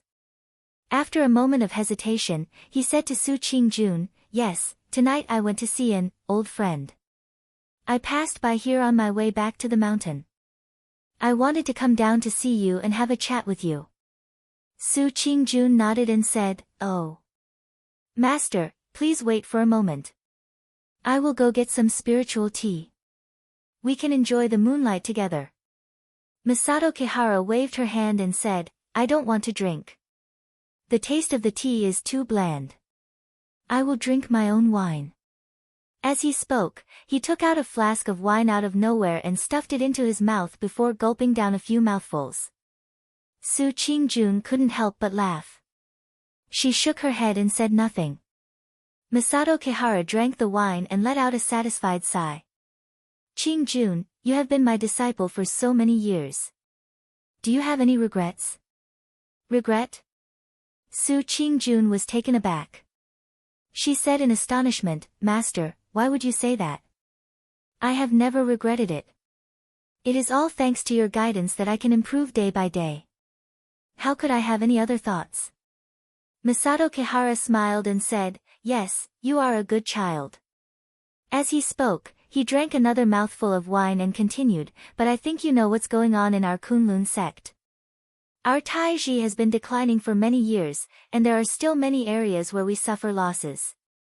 Although I've tried my best to help you fight for it, sometimes it's inevitable that there will be times when we can't do it well. I'm afraid that you'll be wronged because of your talent. Su Qingjun smiled and said, Master, you think too much. I am very good. Masato Kihara stared at Su Qingjun's beautiful face and suddenly smiled. He said, Yes, you are really a good child. But don't worry, there will be a day in the future when Master will properly train you and let you be like all the other geniuses in the sect. You will be able to display your strengths and make our Tetsu branch flourish. As he spoke, he seemed to be a little excited. He unconsciously exerted force in his hand and directly crushed the wine bottle with a muffled sound. The wine splashed out. Under the moonlight, the countless water droplets in the air refracted a magnificent and strange rainbow, as if leading to the distant depths of the night. Chapter 213. In the dead of night, the bright moon hung high in the sky. Outside Kunwa City, in a nameless mountain forest. Hurried screams and desperate running mixed together, piercing through the silence of the mountain forest, creating ripples in the darkness like water. A black shadow rushed out of the forest. It was a huge black bear. Under the moonlight, one could see that the fur on its body, chest, and back was already covered with a hard, plate-like skin. It was very different from ordinary bears. Obviously, it was a ferocious beast that had already advanced to become a demonic beast. Demonic beasts like this might not be considered high in rank, but their fighting strength couldn't be underestimated. Their strength was often several times greater than that of ordinary beasts, and their temperaments were even more ferocious, making them very difficult to provoke. In an ordinary mountain forest, this kind of demonic beast was enough to occupy a mountain or a forest, becoming the king of beasts in this area. But in this dark night, this black bear demonic beast looked somewhat panicked. There was fear in its eyes as it ran forward with all its might. It seemed as if it wished it could grow wings and fly as fast as possible, leaving this dark mountain forest as quickly as possible. While this demonic beast was madly running away, the moonlit mountain forest was cold and silent. Not a single sound dared to be heard. All the beasts, including the birds, seemed to be doing their best to hide their auras, not daring to make any sound. Suddenly, the moonlight shining on the horizon darkened and a cold wind blew in the darkness of the night. A strange aura blew from the depths of the forest to the left of this black bear demonic beast. The black bear roared, but the sound of the wind suddenly became fierce.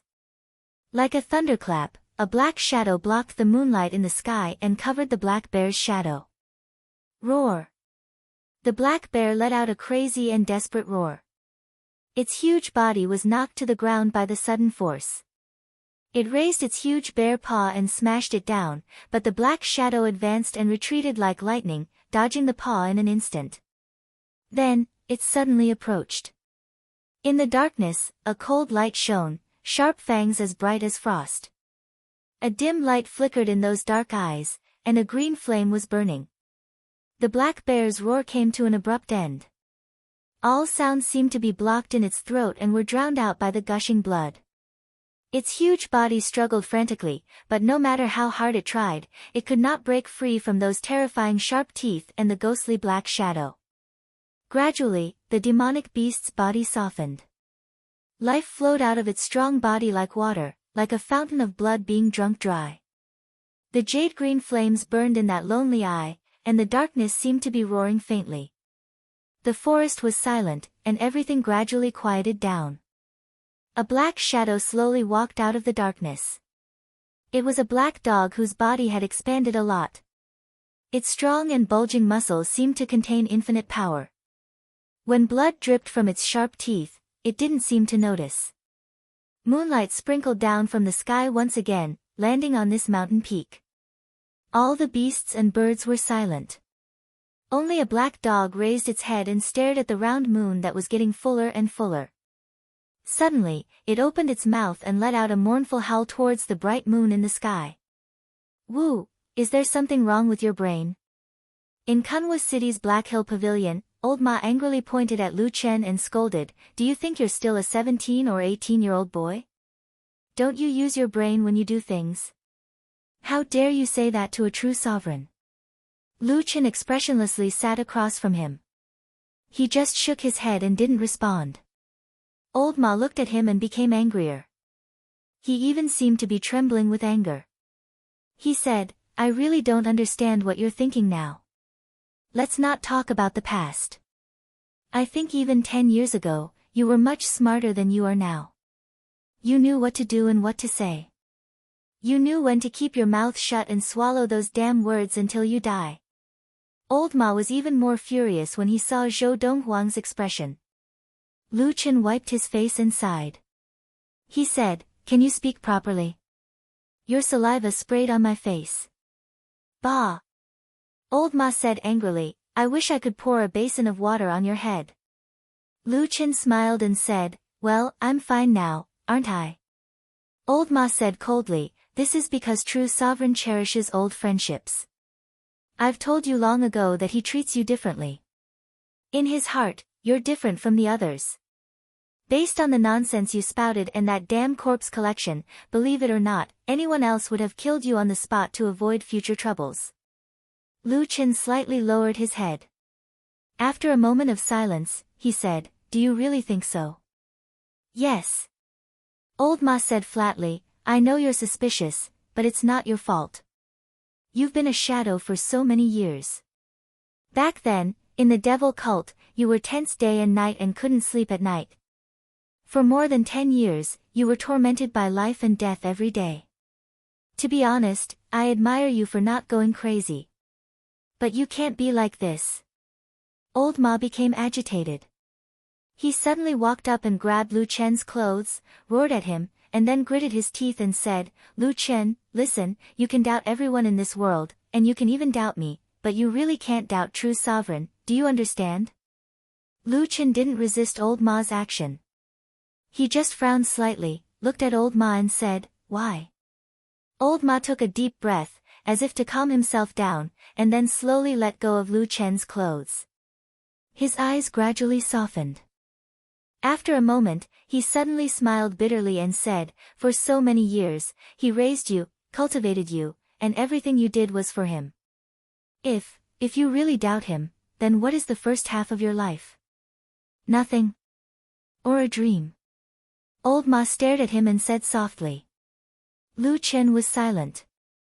Old Ma paced back and forth a few steps in front of him, and then walked to the door. Looking at the deserted alley outside the house, he said, "And speaking of which, what need does true sovereign have to harm you? What can you threaten him with? In terms of strength, he is a deity stage true sovereign. Compared to you, this kind of trash, the difference is like heaven and earth. In terms of reputation, his name shakes the world, you are unknown. In terms of secrets, what you helped him do was to deal with the evil sect. But his reputation of being the most effective in dealing with the evil sect has long been known by the world. So I really can't think of any reason why he would harm you, and why is it worth your suspicion?" Lu Chen was silent for a long time. Then he smiled bitterly and said, "So you're saying, I was too suspicious and blamed him wrongly?" "Yes." Old Ma nodded, then stared at Lu Chen, his expression solemn, and said, "Brother, listen to me, don't let your imagination run wild, don't go the wrong way. Just follow true sovereign, and you will naturally have a bright future." That day, when he left the Black Hill Pavilion and walked out of that deep alley, the sun shone from behind him. Lu Chen saw the shadow on the ground in front of him. He stopped, somewhat in a daze. He took a step, and the shadow moved. He took a step, and the shadow moved again. He looked to the side and found that there was a shady place under the high wall where the sun could not reach. He walked over and stood under the wall. The sun could not shine on him. He looked at his feet. The shadow was gone. Lu Chen looked silently. After a long time, he stepped forward and walked out of the alley. Heavenly Soldier Hall of Kunlun Mountain. When he walked all the way, the Kunlun disciples along the way were very respectful to him. He had cultivated to the Jin Dan realm at a young age and was recognized as one of the most outstanding geniuses in the sect. Not to mention that he had a promising future, he was also nurtured and cared for by the head of the Heavenly Soldier Hall, Dukanjinren. Even the head of the sect, Immortal Idol Month, valued him very much. Such a talent was really worthy of the 4 words, God's favored one. However, he had never been arrogant. On the contrary, after he broke through to the Jin Dan realm, his temperament and self-restraint seemed to have gone up another level. He treated people with courtesy. Whether it was ordinary disciples or odd-job disciples, he treated them equally. The way he talked and handled things made people feel like they were bathing in the spring breeze. At the same time, he was even more respected. His reputation in the sect was rising day by day. When Dukanjinren saw his favorite disciple walk in, he could not help but smile.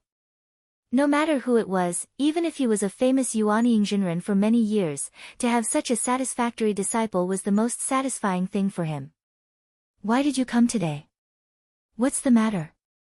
Dukanjinren asked He with a smile. He respectfully bowed to his master as usual before he spoke. Dao Master Dukong laughed and helped him up. Then, he said, there are no outsiders here. So, you don't need to be so polite. He straightened his body, smiled and said, it's what I should do. After speaking, he straightened his expression and said to Dukanjinren, Master, I really have something that I need to report to you. And, say it. He took out a piece of cloth from his bosom and passed it to Dukanjinren. Dukanjinren unfolded it. It was a rubbing of a pattern. The pattern was twisted and complicated. It looked vaguely familiar. He could not help but was stunned. What is this? He said, ever since I caught that evil faction spy, disciple was inspired. I once again carefully investigated the first case of He Changsheng's murder. Finally by chance, I found this pattern. Dukanjinren's spirit was roused. What does this pattern mean? Do you know? He said, disciple is very familiar with the evil faction's secret language. I can tell that the meaning of this secret pattern is, on the night of the full moon, we will meet at the same place. Dukanjinren suddenly stood up. Really? He nodded and said, that's true. And this secret pattern is much more brilliant than the one used by the evil faction spy. In addition to the reincarnation formation that appeared, it must be an important person from the evil faction lurking in our Kunlun party. Dukanjinren beamed with joy. He patted He's shoulder hard. You are indeed my good disciple. You will have a great merit. He smiled. Actually, disciple came here this time to report to master. With my meager skills, I'm afraid I may not be able to accomplish such a big thing. Perhaps if we really have to capture this person, master will have to do it yourself. Therefore, the one who deserves the greatest credit should be you, master. Dukanjinren was shocked. Me? He nodded his head. It has to be you.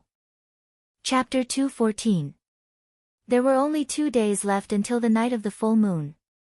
That morning, the sky was gloomy.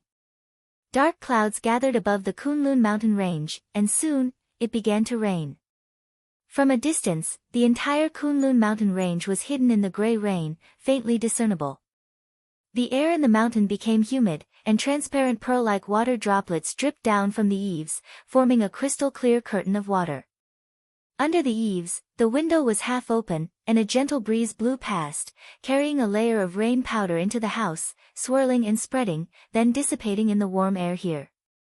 The faint fragrance of tea spread from a wisp of smoke curling up from the table in the house, refreshing the mind, as if one could already feel the sweetness before drinking it. There were 2 people at the table, a white-haired man and a woman, sitting opposite each other, sipping tea. Melaleuca japonica carried a small and exquisite teapot, pouring a cup of tea into the teacup of the person opposite her, then smiled and said, "This is the tea from your precious disciple's house, what do you think?"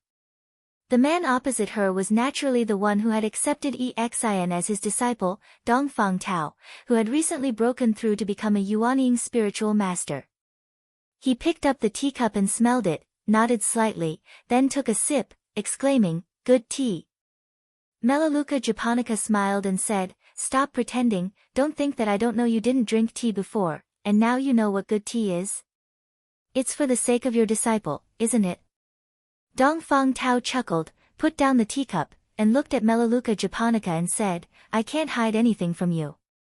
But to be honest, I've been in seclusion these days, unable to take care of Xin, and it's all thanks to you taking care of her outside, thank you very much." Melaleuca japonica waved her hand and said, "It's just a small matter, and speaking of it, I've also been negligent, causing that girl Xin to suffer so much. Even now, I still feel bad thinking about it." Dongfang Tao went silent for a moment before he shook his head and said, "That matter is already in the past, and it's not your fault. There's no need to bring it up again. Moreover, I heard a few days ago that He Gang suddenly died in Kunwa City. This can be considered as retribution for evil." Melaleuca japonica lightly nodded her head and said, "At least Xin is a broad-minded child. After suffering so much, if it was any other girl of her age, I'm afraid they wouldn't be able to bear it. However, she actually managed to pull through after the incident. Now, it looks like she has almost forgotten about those things. It's really rare." Dongfang Tao smiled faintly and said, "Just take it as a form of tempering for her temperament. As long as it's beneficial to her cultivation in the future, then it wouldn't have been in vain." Melaleuca japonica nodded in agreement. In the life of a cultivator, the most important thing was naturally the cultivation of one's own cultivation. What Dongfang Tao said was actually the common view of many cultivators. She picked up the teapot and once again added water boiled from the spiritual spring in the mountain. For a moment, a fragrant aroma filled the air. Coupled with the soft sound of rain outside and the sound of water dripping, the room seemed especially elegant.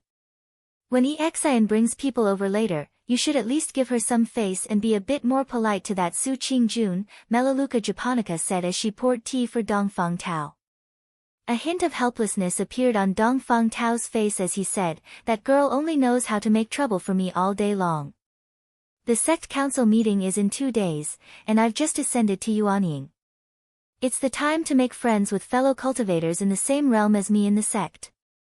But she's really good. She's been begging me for half a day, insisting that I go and treat someone." Melaleuca japonica smiled and said, "Xin is a kind-hearted child. She's good friends with that Su Qingjun, and they even address each other as sisters. This time, I heard that the Su family is really at their wits' end. They've begged everywhere, but to no avail. Su Qingjuan's younger brother is probably in a desperate situation. She's begging to come over and let you see if there'll be any pleasant surprises." Dongfang Tao snorted and said, "I'm not one of your Baichao Tang people. I can't treat people." Melaleuca japonica scolded him with a smile and said, "Don't talk nonsense. In any case, you're already here today. You should at least see her. Moreover, I've seen that girl Su Qingjun a few times. She's well educated and has outstanding talent. Especially now that she's only 22 years old, she's already cultivated the Jin Dan. This achievement is much better than when we were young. I'm afraid she'll be an amazing genius in the future. Your disciple will also benefit in the future if he's on good terms with her. Old man, don't be unreasonable here. Just think of it as paving the way for your good disciple." Dongfang Tao rolled his eyes. Although he was now a spiritual master of Yuanying, he was very casual in front of Melaleuca japonica. Obviously, the two of them had a very close relationship. Even if Melaleuca japonica scolded him with a smile, he didn't care at all. He just shrugged and agreed. Halfway up the mountain, far away from the tea room, a group of people were walking over in the rain. The two people in front were young women holding umbrellas. They were Exin and Su Qingjun. Behind them, there were several servants carrying a sedan chair. The curtain of the sedan chair hung down, making it impossible to see the situation inside. However, one could vaguely see the figure of a man sitting inside. The rain floated down, hitting the cloth of the umbrella with a low sound. Sparkling and translucent water droplets continuously slid down from the umbrella. The woman under the umbrella stared ahead, looking at the misty mountain rain. White mist curled up among the green mountains and trees. The world was hazy. Her face was slightly pale, and there was a trace of tiredness between her eyebrows. When the breeze and drizzle brushed past her temples, it seemed to add a trace of sorrowful beauty. "Sister Su, don't worry too much." Exin's voice came from the side. Su Qingjun made a sound of agreement, smiled at her, and nodded. "This time, I really have to thank you, Sister Exin." Su Qingjun said, "If you hadn't begged, I'm afraid that Martial Uncle Dongfang might not have been willing to take the time to look at Sumo's situation. This is a small matter. Don't take it to heart." Exin shook her hand and said with a smile, "On the other hand, my master's temper is very difficult. I've already told him to go down the mountain to visit your Su family, but he refused to go and insisted on staying on this mountain. He even had to trouble you to bring people over. He's really pissed me off." It's fine. Su Qingjun hurriedly said, "As long as Martial Uncle Dongfang is willing to help take a look at Sumo, we should go up the mountain. There's no reason for him to move." "Sister, you can't say that." Exin pouted and complained. It seemed that she was still somewhat dissatisfied with her master. However, she quickly turned to something else and moved closer to Su Qingjun. She lowered her voice and said, "Sister Su, these troubles are actually nothing. It's fine as long as he can be cured. But I'm afraid that if..." Su Qingjun sighed, but her expression didn't change at all. She only smiled bitterly and said, "Sister, you should know about my current situation. I've invited quite a few seniors of the sect to take a look, but none of them can do anything. Today, I've asked to see Martial Uncle Dongfang, but it's actually a desperate attempt. I'm just holding on to a sliver of hope. If there's really no way to cure him, then it's Sumo's fate. I can't ask for anything more. Let him be." Exin nodded. There was a hint of sympathy in her eyes. She turned around and saw the shadow of a house in front of her. She hurriedly said, "It's right in front. We'll be there soon." Su Qingjun looked at the house that had appeared in front of her. The scene that she had seen that day when she and Lu Chen had gone to the martyr's grave together suddenly appeared before her eyes. In the dark and mysterious courtyard of the martyr's grave, Dongfang Tao and the corpse watcher had engaged in a short but intense battle. Sumo's mind had been damaged, sometimes good, sometimes bad. The root cause of everything had clearly started from that martyr's grave. However, due to the current situation, the Su family could not pursue the matter further. It was just that when she had searched everywhere for experts to treat her to no avail and everyone in the family had almost given up all hope, Su Qingjun thought of Dongfang Tao.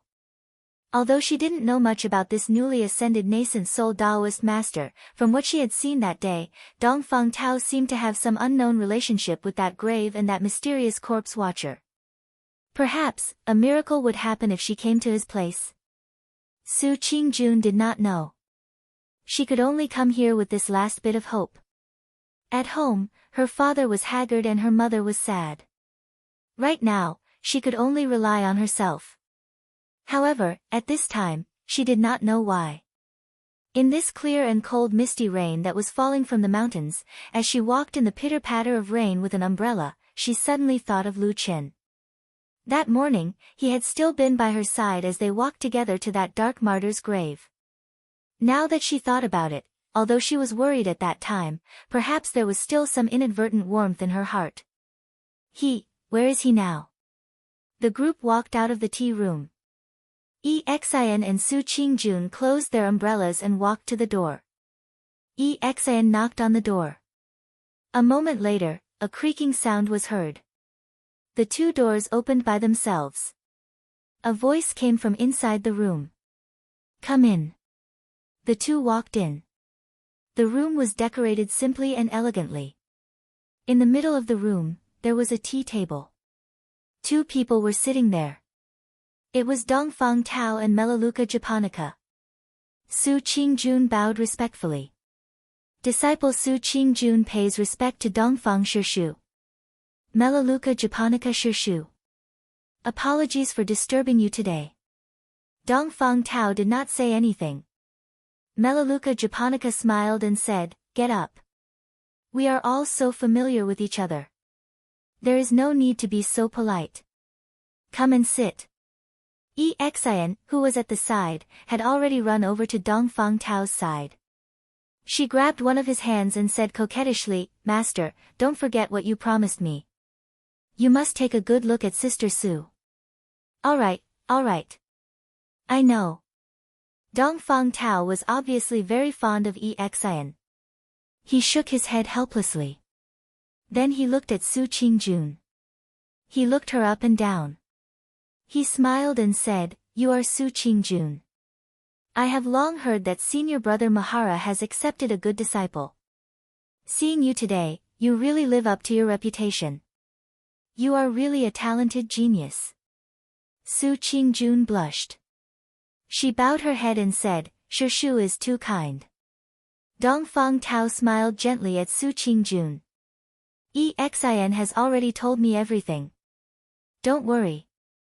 I will naturally do my best to help you take a look at your brother. Get someone to bring him in. Su Qingjun's face lit up. She said gratefully, Thank you, Shishu. Chapter 215. Because Dongfang Tao wanted to examine sumo carefully, the two young women, Exian and Su Qingjun, left first and stood in the corridor not far from the tea room, waiting.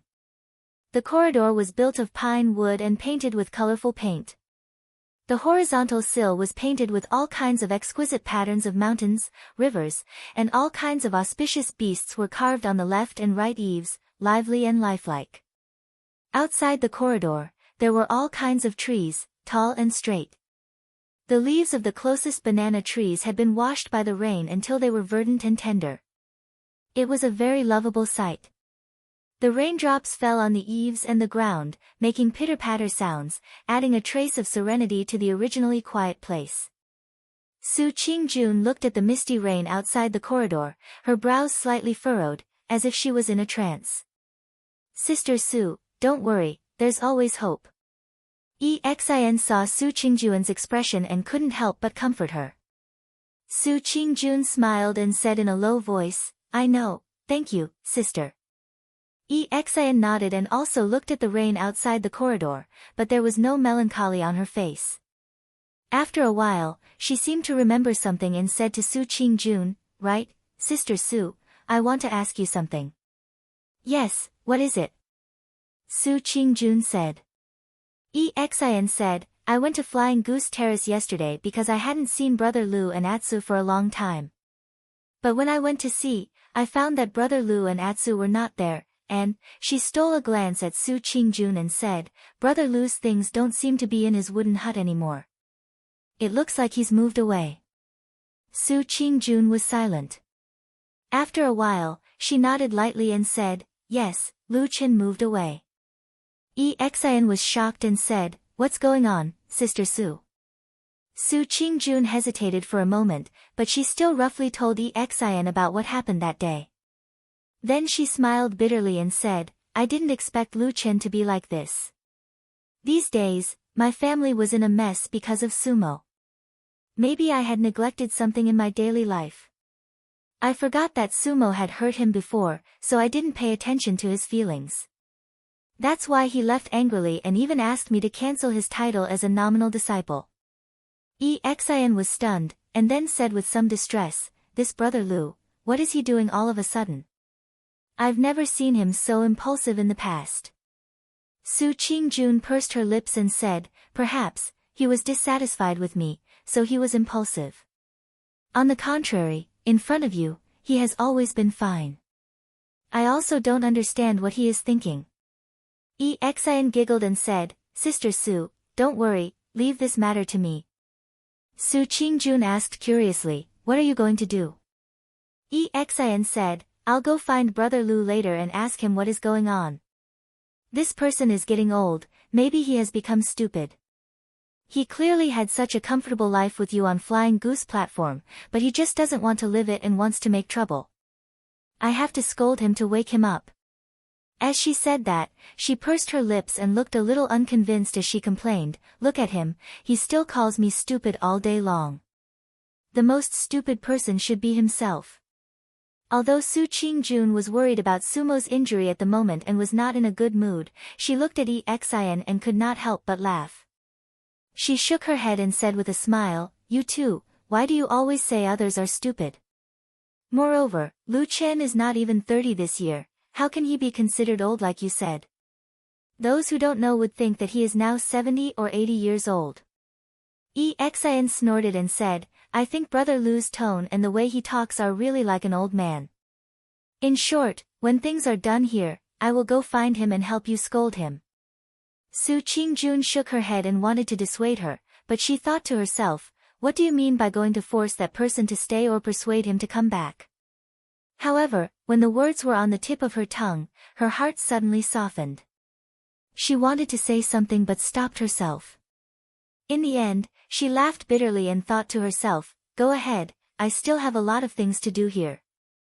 I can't care so much. If Exin wants to say it, then say it. Who cares if you want to come back or not? At this time, Dongfang Tao's slightly bewildered voice suddenly rang out in the originally quiet tea room, as if he had discovered something shocking. Su Qingjun and Exin were both shocked. After looking at each other, they hurriedly ran to the tea room and pushed the door open. In the tea room, they saw that Sumo had been placed on a recliner to the side.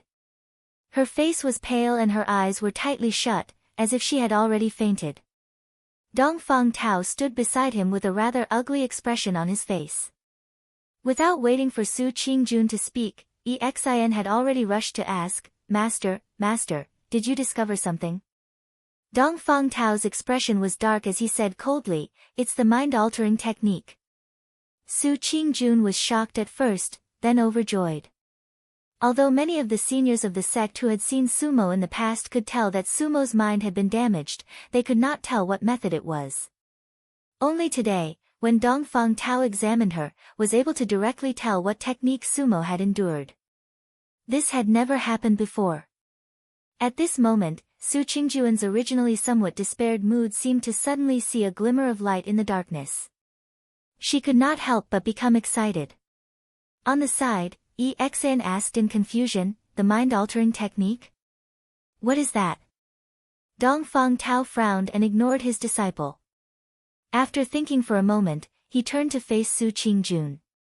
A trace of anticipation appeared on Su Qingjuan's face as she nervously looked at spiritual master Yuanying, Uncle Master Dongfang, can Sumo still be saved? Dongfang Tao hesitated for a moment, then said in a low voice, your brother has been inflicted with an extremely overbearing mind-altering technique. Because his cultivation is too low, the overbearing spiritual energy rushed into his brain and damaged his mind. Su Qingjun secretly clenched her fists, Uncle Master Dongfang, please save him. Dongfang Tao was silent for a moment, then said, I can see the cause of his illness, but I cannot cure the mind-altering technique. However, I know who can, but that person's temper is strange, I'm afraid. Su Qingjun bowed down, Uncle Master, please save my brother. No matter the price, the Su family will do our best. Dongfang Tao frowned and paced back and forth in the room. After a moment, he looked at Exin with a deep gaze. Exin was puzzled by her master's gaze and asked in surprise, Master, why are you looking at me? Quickly help Sister Su. Dongfang Tao smiled bitterly, shook his head and sighed, then said to Su Qingjun, fine, I'll give up my old face and help you. If I'm lucky, I might be able to get an antidote for you. Su Qingjuan's face was filled with gratitude and joy as she nodded repeatedly, thank you, Uncle Master.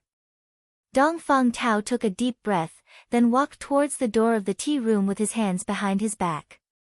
Melaleuca Japonica looked at him with some concern, walked over and whispered, are you all right? I'm fine, at most we'll fight again, Dongfang Tao said lightly. Anyway, I'm Yuanying now, he can't beat me.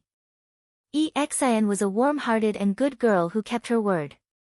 After Dongfang Tao had left, she waited idly, and since she had nothing to do, she left the tea room and descended the mountain to look for Lu Chen. However, Lu Chen had now left Flying Goose Terrace. According to Su Qingjun, when he left that day, he only said that they were no longer master and disciple, but did not mention a word about his future plans. Therefore, Su Qingjun herself did not know where Lu Chen had gone. In this huge Kunlun mountain, there were almost 100,000 odd-job disciples.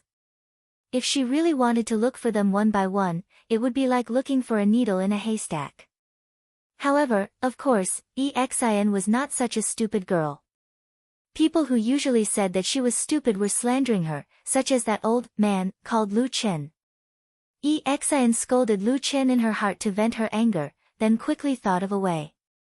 Based on her understanding of Lu Chen, if she wanted to find Lu Chen now, other than Flying Goose Terrace, there were a few other places. She went to Flowing Fragrance Garden, but unfortunately, there was no harvest. She went to Stone Mountain, but also did not see him. Exian ran to the mountain gate, ran to the mountain pavilion where she first met Lu Chen on Kunlun Mountain, and also did not see his shadow. This man seemed to suddenly disappear from the Kunlun party, no one noticed, and no one knew. Where did he go?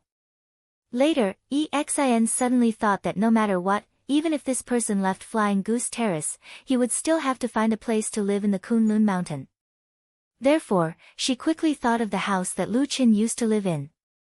She ran over excitedly, but saw that the door of Lu Chen's old house was guarded by an iron general, and it was covered with dust. Obviously, no one lived here. Turning around the back of the house, she could actually see a small dog hole. A long time ago, Black Dog came in and out of this place. Exian was a little discouraged. For the first time, she felt that this brother Lu seemed to be hiding in a secret place, and she could not find him. When she thought of how she had boasted in front of Su Qingju and Sister Su, Exian felt a little embarrassed, but there was nothing she could do. She just sighed, turned around, and left. This place was the residential area of the part-time disciples, and many houses were occupied. They used to be Lu Chen's neighbors. But now it was daytime, and most of the people had already left to work. There were not many people left, and there were only a few lonely houses. As she was walking, Exian suddenly stopped. She saw a strange-looking house in the distance. Compared to the surrounding houses, that house looked especially cold and dilapidated. Exian suddenly felt that it was a little familiar, and walked in the direction of that house for a distance. When she got closer, she suddenly remembered that this house used to belong to He Changsheng.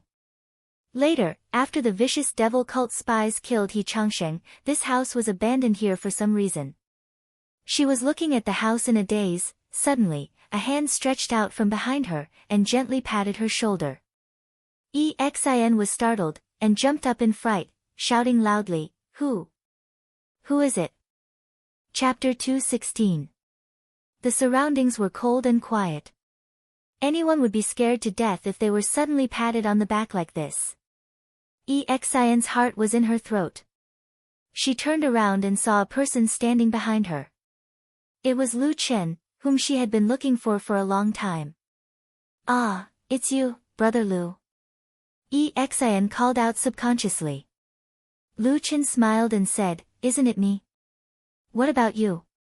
What are you doing here?"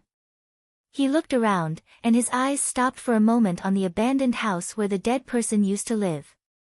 He said to Exian, "No one usually comes here.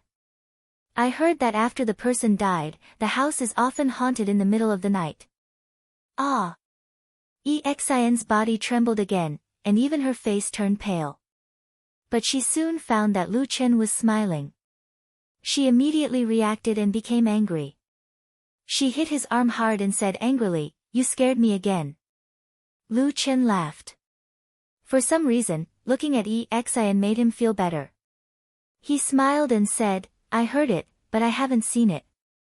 "Oh, you haven't told me why you are here." "To look for you."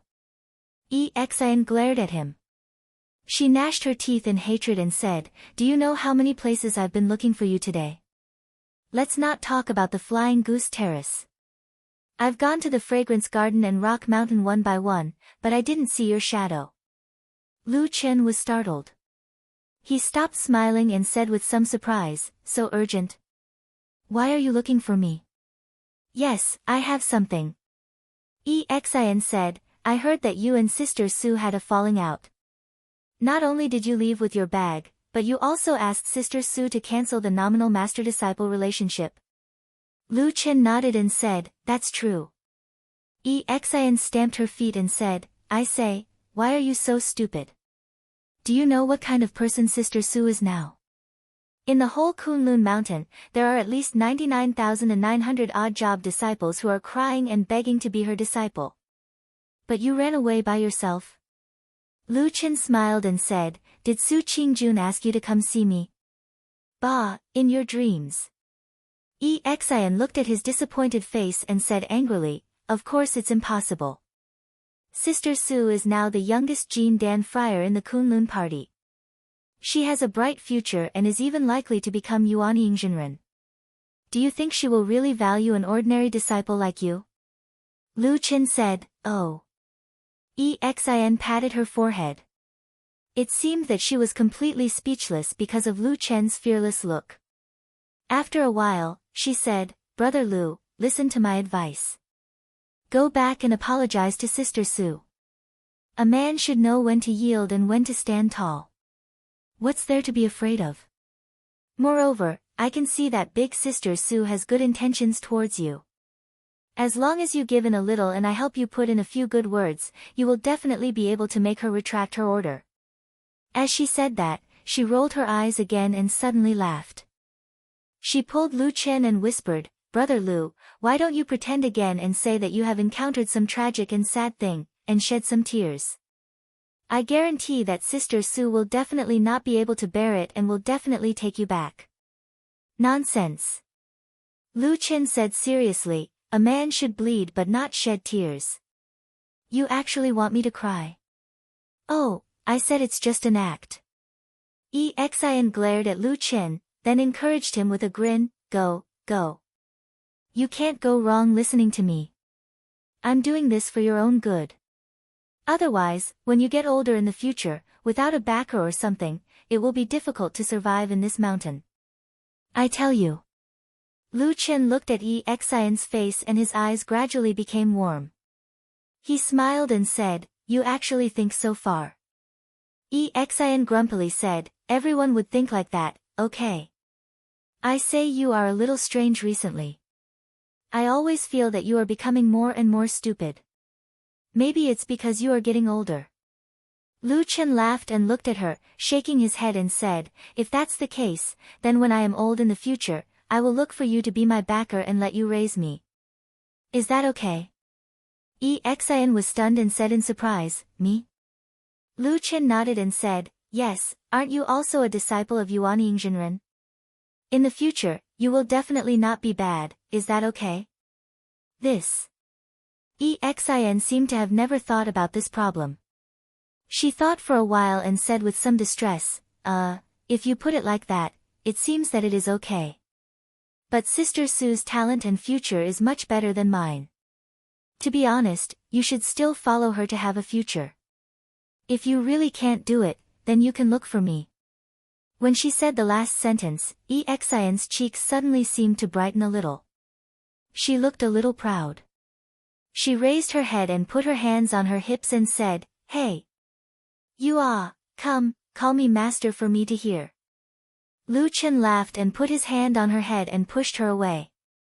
He scolded with a smile, "Little girl, you have learned bad things." Exin took a step back and pouted her head. But very quickly she became happy again and said to Lu Chen, "Hey, I won't joke anymore, Brother Lu.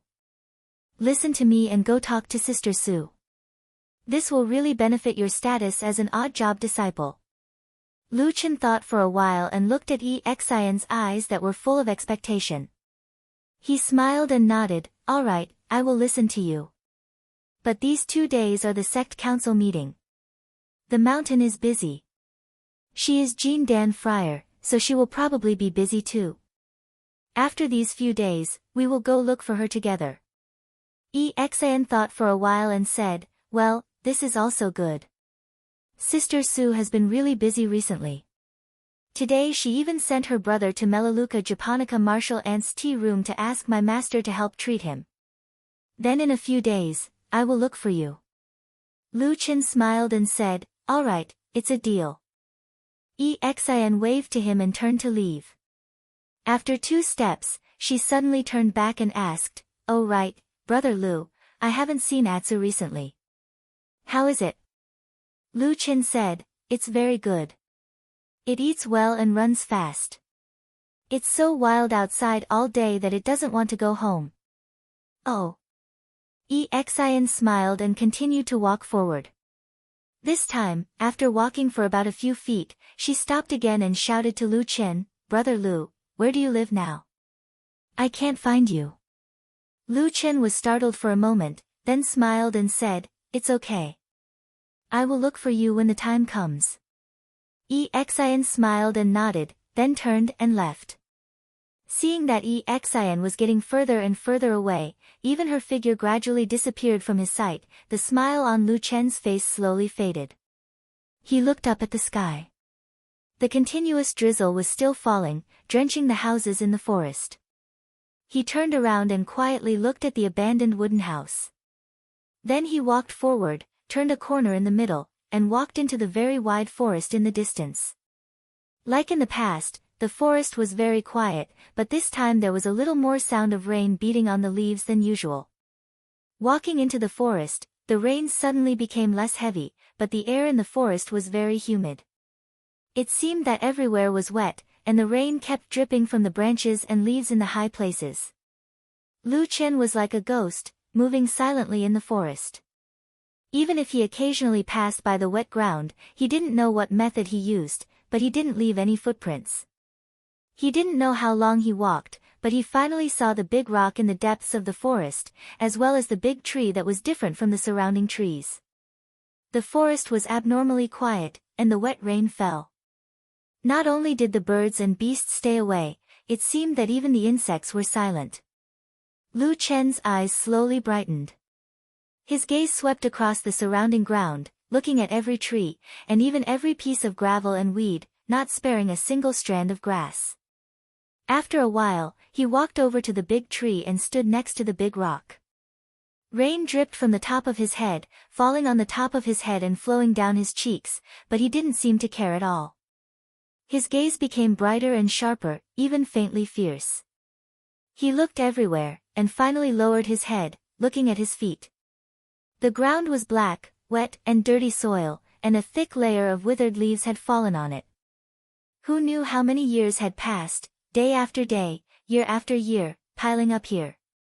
Many of the withered leaves seemed to have rotted, their scorched and withered color similar to the color of the soil.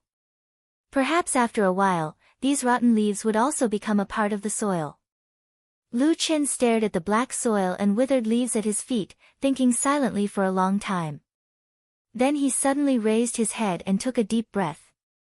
In the ancient land of the divine Central Plains, there had been a saying passed down from ancient times, to be buried in peace. This meant that no matter how a person lived, they would eventually die. Only after death could they be buried in the ground, in the boundless ancient soil, would the dead feel at ease, and would find the best place to return to in this life. No one had ever thought about what it was like to be buried in the soil, because only the dead would lie deep underground, covered by the soil. Lu Qin wasn't a dead person, but on this day, he was lying in the black soil of this place. In a very strange way, he was like a cold snake hiding in the shadows. The damp, black, dirty soil was mixed with rotten leaves, and there were even all sorts of unimaginable insects, as well as a nauseating stench. This was not a place an ordinary person could stay in. However, Lu Qin was like a dead man as he stopped under the dark soil. The black soil and thick, withered leaves completely covered his body. After the rain fell from the sky for a night, there was no longer any trace of his existence in the forest. There was only an extremely thin, hollow twig stuck into the soil amidst the withered leaves. It stood unremarkable, and after a long time, it would tremble slightly. The rain continued for an entire night. Chapter 2:17. Another night passed. The rain stopped in the morning, but the sky was still hazy. The dark clouds continued to gather, and it looked like it would rain again at any time. After a night of rain, Kunlun Mountain appeared much clearer and brighter in the morning. A fresh breeze blew across the mountain range, bringing with it a moist smell. However, amidst this beautiful scenery, there were a few places in Kunlun Mountain that remained unchanged. One was the forbidden area with thick fog beneath the clouds in the sky. All the rain that fell on the fog seemed to disappear, not affecting it in the slightest. The other place was the martyr's grave. This place that was hidden in a dark corner at the back of the nameless mountain seemed to always be dark and gloomy. Even the morning breeze seemed unwilling to blow over. However, on this morning, in the dark courtyard of the martyr's grave, there were waves of dull echoes. Sometimes it was intense, sometimes it was soothing. Rays of strange light flickered incessantly in the darkness, emitting magnificent splendor. At the same time, a powerful aura burst forth. Sometimes, even the ground beneath their feet would tremble a few times. After a long time, the fierce battle in the courtyard of the martyr's grave finally came to a stop. The various rays of light dimmed and disappeared. All kinds of sounds stopped as well. Everything seemed to have returned to normal. In the dark courtyard, Dongfang Tao and the corpse watcher stood facing each other. Dongfang Tao's expression was solemn, while the corpse watcher's expression was ugly. Of course, the corpse watcher's expression had always been extremely ugly, so it was impossible to tell what he was feeling at the moment. After a while, Dongfang Tao was the first to speak. "How is it?" The corpse watcher glared at him fiercely, but after a moment, he still fished out a small bottle from his bosom and tossed it to him. Dongfang Tao reached out to catch it and opened it to take a look. There was only a white spirit pill in the bottle. He frowned and asked, "How do I take it?" The corpse watcher said in a hoarse voice, "Just take it with water. After that, you'll feel sleepy. Sleep well for 2 days, and you'll naturally be fine." Dongfang Tao nodded and closed the lid again, putting it back into his bosom. The corpse watcher looked at him coldly and suddenly sneered, "Sure enough, after cultivating to the Yuanying realm, you've become arrogant. You actually dare to take the initiative to fight?"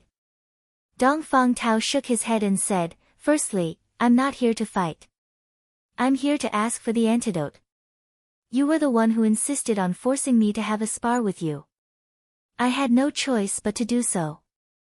Secondly, does winning against you make me arrogant? I don't quite understand what you mean." The zombie's face turned uglier by the second, but he probably knew that since he had lost, there was nothing more to say. He grunted coldly and turned around, wanting to leave. However, at this time, Dongfang Tao opened his mouth to stop him, saying, "I say, this kind of mind-controlling technique of yours is too overbearing. If you act so recklessly in the future, it will easily attract trouble." The zombie paused for a while, but he did not seem to mind. He said coldly, "I didn't expect you to think for me."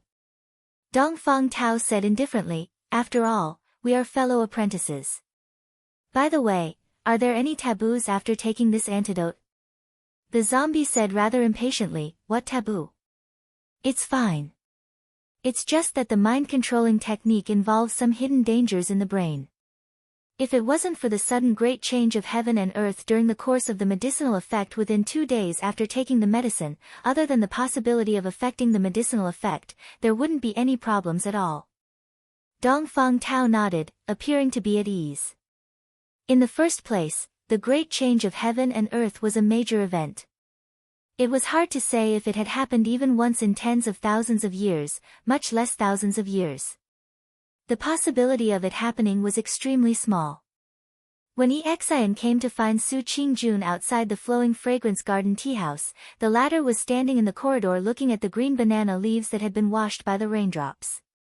She looked a little lost in thought. Exian jumped over and pulled Su Qingjun, calling out with a smile, "Sister Su." Su Qingjun was startled, but when she saw that it was Exin, she immediately smiled and said, "Little sister, you've come?" Exin grunted in response, then looked around and asked, "Why are you standing here? Are you waiting for someone?" Su Qingjun said, "Oh, Sumo is resting in the guest room now. This morning, Senior Uncle Dongfang Tao went out to find the antidote for my brother. I'm feeling a little uneasy, so I wanted to wait here for him to return." Exin nodded and smiled. "It's fine. Since my master said so, he'll definitely be able to do it. Don't worry, Sister Su." Su Qingjun smiled and nodded. Exin looked around to make sure no one was around, then pulled on Su Qingjun's sleeve and said, "Right, Sister Su, I've been looking for a long time yesterday and finally found Brother Lu." Su Qingjun raised her eyebrows slightly, and there seemed to be a glimmer of light in her bright eyes, but her expression didn't change. She only said softly, "Oh, how was it?" Exin smiled and said, "I caught him and gave him a good scolding. I scolded him until he bled like a dog. I helped you vent your anger." Su Qingjun was taken aback and said, Why did you scold him?" Exin stole a glance at Su Qingjun's expression and said, "That person is too stupid. I had to scold him. I scolded him for his own good. I must scold him to wake him up." Su Qingjun wanted to say something but stopped. After a while, she smiled bitterly and shook her head without saying anything. Exin said, "I told him that he is cruel and unscrupulous. He doesn't know what's good for him." From the beginning to the end, it was Sister Su who treated him kindly, taking him in and taking care of him. Why did he, a servant disciple, become so arrogant and arrogant? Am I right, Sister Su? Su Qingjun looked a little embarrassed and said, Sister Exin, you can't say that." Exin stretched out her hand to stop Su Qingjun and said, "Sister, don't worry about it. Anyway, I told him clearly that he must come back and apologize to you. If you don't forgive him, let him kowtow to you and ask for forgiveness. Well, let him kneel in front of your cave residence's stone door for 10 days to half a month. Let's see if he still remembers." Su Qingjun's cheeks turned red and she shook her head repeatedly. No. If you say that, Lu Chen, he'll probably die of anger." Exin snorted and said, "He still dares to be angry. He still dares to show you his face after doing something wrong. I'll be letting him off easy if I don't hit him." As she spoke, her expression changed, and she pulled Su Qingjun's hand with a grin. "But sister, look at Brother Lu. He's all alone. He's lost his parents since he was young, and he's suffered countless hardships. In addition, his talent is poor. He's already so old, yet he still hasn't accomplished anything. He's also not handsome. He really doesn't have anything. It's too miserable. Why don't you just take pity on him and let him come back?" Su Qingjun sighed and said, "Your words are too harsh. Actually, I'm not angry at him. From the beginning to the end, he left on his own. If he really wants to return to Flying Goose Terrace, then come back." As she said that, her voice became softer and a trace of red flashed across her face. But she still said it clearly. Exin was overjoyed. She clapped her hands and said, "That's good. When I get back, I'll tell Brother Lu and let him come back to apologize to you." If you ask me, men are so stupid. They can live a peaceful life, but they insist on making trouble. As she said that, she had a disapproving look on her face. It seemed that she despised Lu Chen very much. Su Qingjun smiled and nodded. But when she thought of how Lu Chen looked when he left that day, she felt that it wasn't as simple as Exin said. But thinking about it, Exin wouldn't lie to her. She said that she was going to find Lu Chen, so she must have found him and said those words. When Lu Chen's face flashed across her mind, Su Qingjun had a faint strange feeling. After a moment of silence, she said to Exin, "Sister Exin, how about this? Tomorrow is the Sect's Council meeting. As Jean Dan Friar, I have to participate. I can't leave. After tomorrow, if he's willing, you can bring him to see me at any time. Okay. Exian clapped her hands and said with a smile, okay, I got it. Actually, when I told Brother Lu about this yesterday, he also mentioned this point. He said that you'll be very busy these few days and asked me not to disturb you. As she said that, Exian smiled and said, see, the two of you have telepathy. You're thinking of the same thing. Su Qingjun blushed and said angrily, hey, sister, don't talk nonsense. These things. Everyone can think of these things, they can see it. What's there to care about telepathy? Nonsense.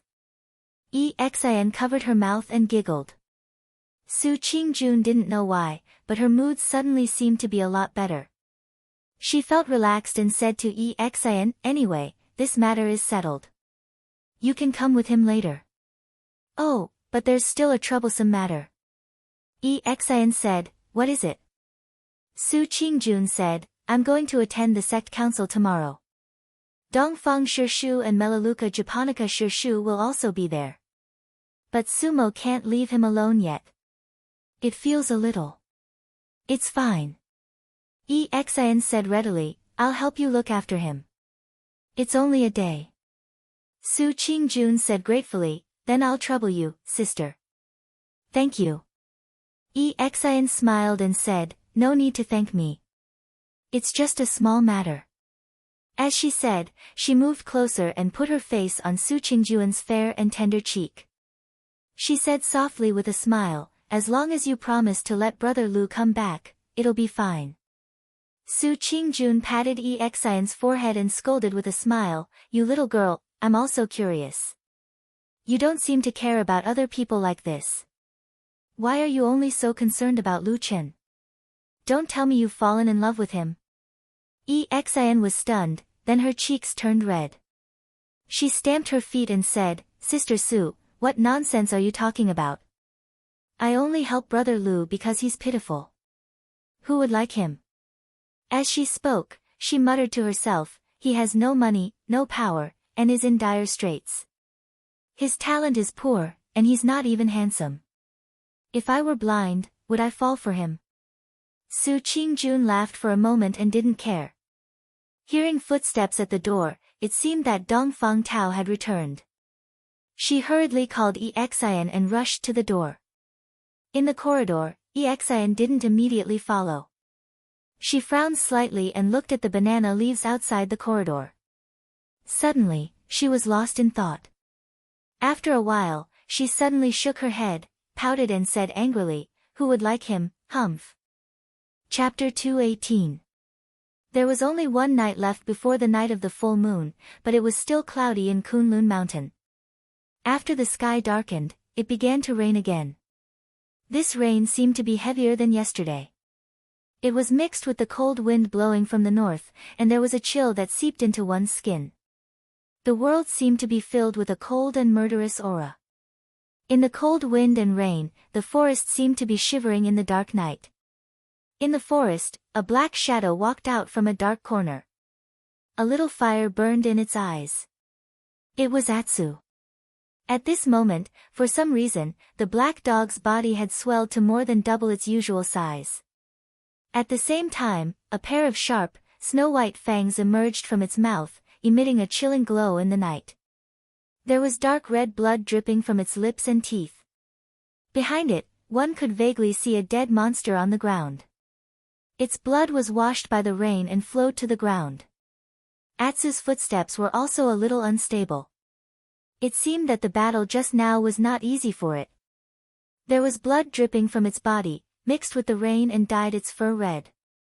Half of the blood was from the dead monster, and the other half flowed from the wounds on Atsu's body. In the cold night, the blood flowed, but it gradually emitted a mysterious aura. It was ferocious and powerful, but it also seemed to have a slightly tempting fragrance. It was like the sacrificial offerings on the ancient demonic god's altar. The fragrance was carried away by the wind, drifting through the dark night, the ceaseless rain, and the mountains and forests. Gradually, the dark night started to stir. There was a beast's roar in the distance, rising and falling. Atsu stopped and turned its only eye to look into the distance. Then, it looked back at the wounds and blood on its body. The rain gradually became heavier.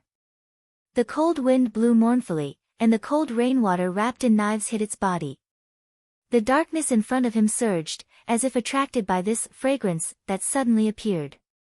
In this vast night, countless terrifying and ferocious auras suddenly approached this nameless forest. The green flames in Atsu's single eye flickered.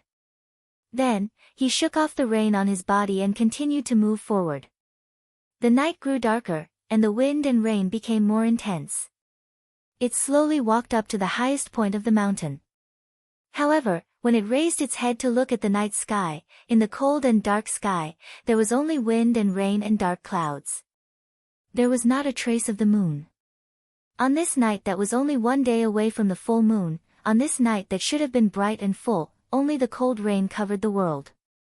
It carried with it the endless darkness and the terrifying aura of the shadows as it pounced towards the black dog. It was late at night, and it was raining heavily on Kunlun Mountain. This night was unexpectedly cold. Even the cultivators who had always cultivated and were not afraid of the cold and heat would feel a chill. Therefore, except for the disciples who patrolled the mountain, most people stayed in their residences.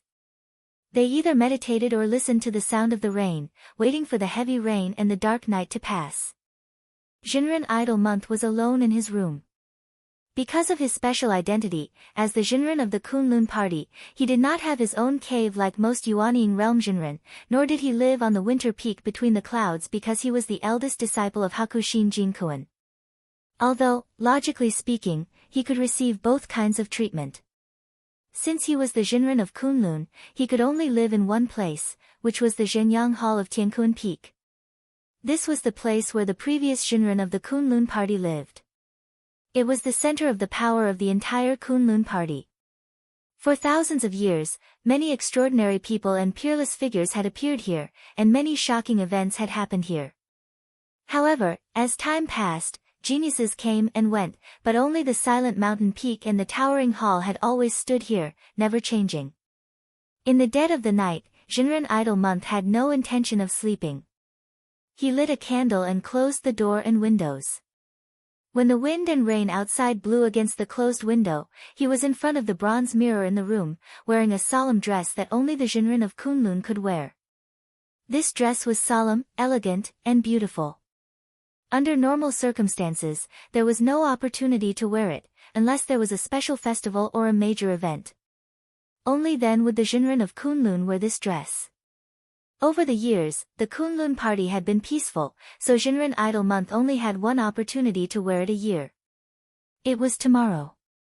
His hand gently stroked the solemn and dignified gown, and a trace of complacency and pride appeared on his face.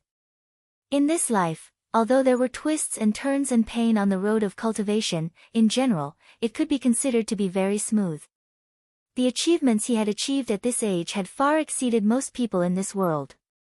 He could indeed be proud. However, in front of him, there was still a long road ahead of him on that seemingly endless path from the ancient times to the present. However, Taoist Master Idle Moon felt that he could already see his master's tall and broad back. Perhaps one day, he would truly be able to catch up to him. At that time, what would it feel like? Jinren Idle Month smiled and looked at his majestic self in the bronze mirror. The Heavenly Soldier Hall was one of the most important and powerful halls in the Kunlun party. The head, Dokkan Jinren, was also highly respected in the sect and had an illustrious reputation. On this night, Dokkan Jinren stayed in his cave residence. Similar to Jinren Idle Month on Tiankuan Peak, Dokkan Jinren was also in a good mood. He had supported the head of the sect, Immortal Idle Moon, for many years. In these years, although the Kunlun sect was peaceful to the outside world, there were always some fights at the level of Immortal of Yuaniing stage that would not be seen by others. Some people did not like Jinren Idle Month and did not want Jinren Idle Month to take the position of the Jinren sect master. But Jinren Idle Month himself was very outstanding. Not to mention, he had a true monarch master who was second to none in terms of cultivation and reputation. Therefore, from the beginning, Dokkan Jinren firmly stood on the side of Jinren Idle Month. He was his pawn, his left and right hand, waving the flag and shouting for Jinren Idol Month. Finally, he obtained the trust of Jinren Idol Month and the true monarch behind him. This trust quickly gave Dokkan Jinren a huge return. It made him and his Heavenly Soldier Hall famous in the sect. They also obtained more and more cultivation resources. There was nothing better than this.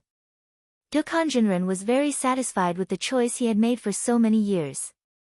He had never wavered in the slightest. Watching the night pass, he would still stand beside Jinren Idol Month at the sect council meeting tomorrow, waving the flag and shouting for him. Of course, before that, he would go with his favorite disciple, Hee, to catch that hateful traitor of the devil cult. Dokkan Jinren closed his eyes with a smile and began to meditate. At the same time, in a place not far from his cave, Hee, who was also from the Heavenly Soldier Hall, was also awake. He quietly stood under the eaves, watching the rain falling from the cold and dark night sky. In front of his eyes, the rain dripped down from the eaves, rustling into his ears, turning into thousands of crystal-clear water droplets floating in the wind. Finally, they fell on the bluestone floor on the ground and quietly burst into pieces. In the darkness, the water droplets turned into powder and flowed into the depths of the distant darkness. His face was a little pale, probably because of the chill brought by the cold wind. The powder of the rain fell on his face, but he did not move an inch. He stared into the distance of the night, his mouth moved a few times, as if he was whispering to someone. That night, Su Qingjun stayed in the guest room of the Flowing Fragrance Garden. Dongfang Tao kept his promise and brought her the antidote that was said to be able to cure Sumo. After taking the antidote, Sumo immediately fell into a deep sleep and did not wake up. According to Dongfang Tao, this was a normal situation. Usually, one would sleep for at least 2 or 3 days. At the same time, he told Su Qingjun some things that needed to be paid attention to and taboo things. Su Qingjun was naturally very grateful for this. Since Sumo was unconscious and injured, it was inconvenient for him to move around, so she stayed here to take care of him. Her family in Kunwa City also sent people back with the news, so it was easy to imagine how happy her parents were. She walked to the bed and looked at Sumo. She saw that he was sleeping very quietly, even a bit like a child. She suddenly became somewhat absent-minded. She suddenly remembered the appearance of her younger brother when he was born many years ago, as well as the many cute moments when he slowly grew up. Her eyes gradually softened, and she gently pulled the blanket over Su Mo a little tighter.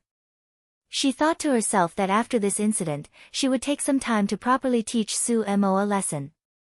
He had been so cute since he was young, and his nature was not bad. A gust of cold wind suddenly blew open the window and extinguished the candles in the room. Su Qingjun walked over and closed the window again. Before completely closing the window, she glanced at the dark night outside. She suddenly thought, on such a rainy night, where is that person now, and what is he doing? In a dark and quiet forest, the damp rainwater continuously poured into the soil, mixed with the smell of decay, giving people a creepy feeling. A poisonous snake slowly crawled out of the grass, bending its body as it crawled forward. However, when it was about to reach the ground covered with rotten leaves, the snake suddenly stopped. It raised its triangular head and hissed its tongue at the front. A gloomy light flashed in its ice-cold vertical pupils. After a moment, the snake suddenly changed direction and crawled to the side. And on the quiet soil, under the rotten leaves, a small hollow branch slightly trembled, then became quiet again, hiding in the darkness, quietly waiting. It was the coming dawn. Chapter 219. On the day of the full moon, the sky brightened very late. It was probably because there were still thick dark clouds in the sky that had yet to disperse, and even the sun had yet to be seen. However, in the early morning, the rain that had been raining for an entire night gradually stopped, as if to give the world some time to breathe. Even the cold wind had disappeared.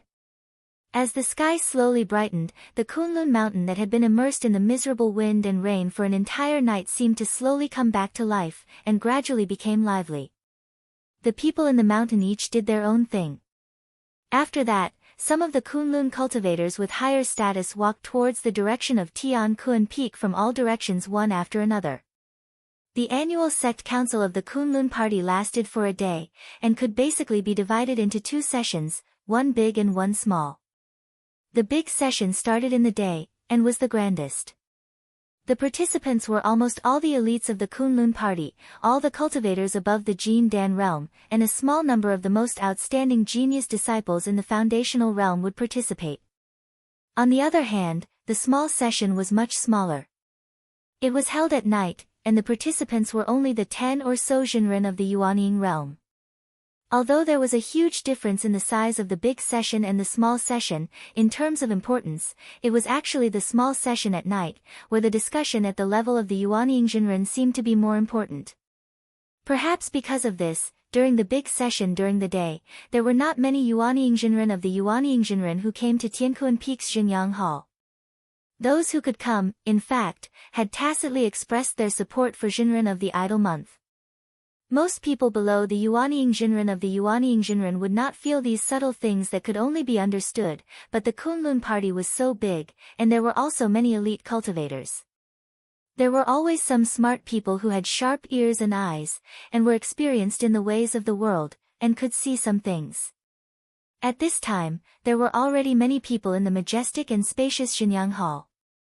At the same time, there were still people coming from outside the hall, making the solemn hall that symbolized the center of power of the Kunlun party become lively, which was rarely seen.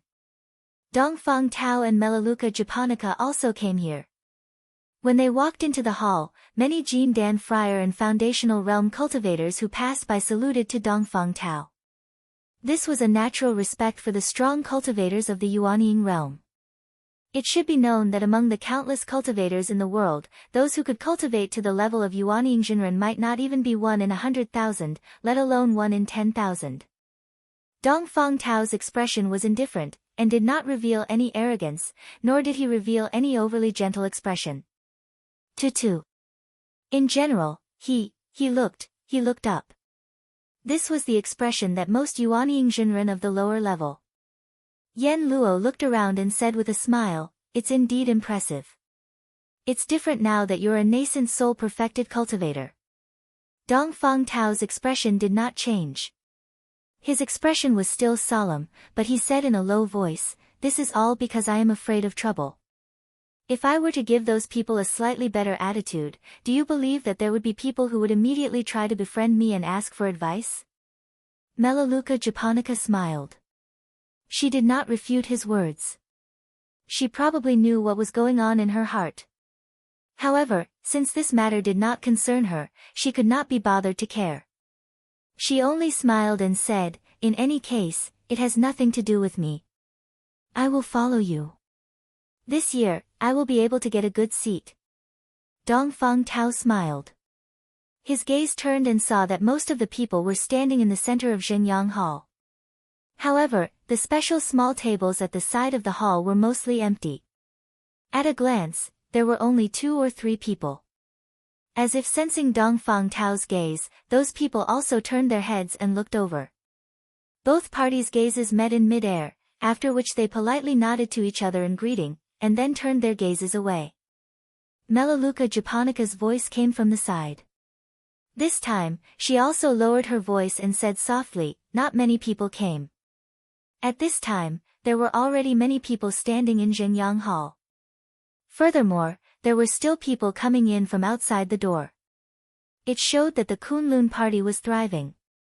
Of course, it could not be that not many people came. However, Dongfang Tao's expression did not change. He said, "It is still early. There should be more people by afternoon." Melaleuca Japonica looked at him and said, "I thought you would only come at night." Dongfang Tao was silent for a moment. Then, he sighed and said, "You also understand these things in the sect.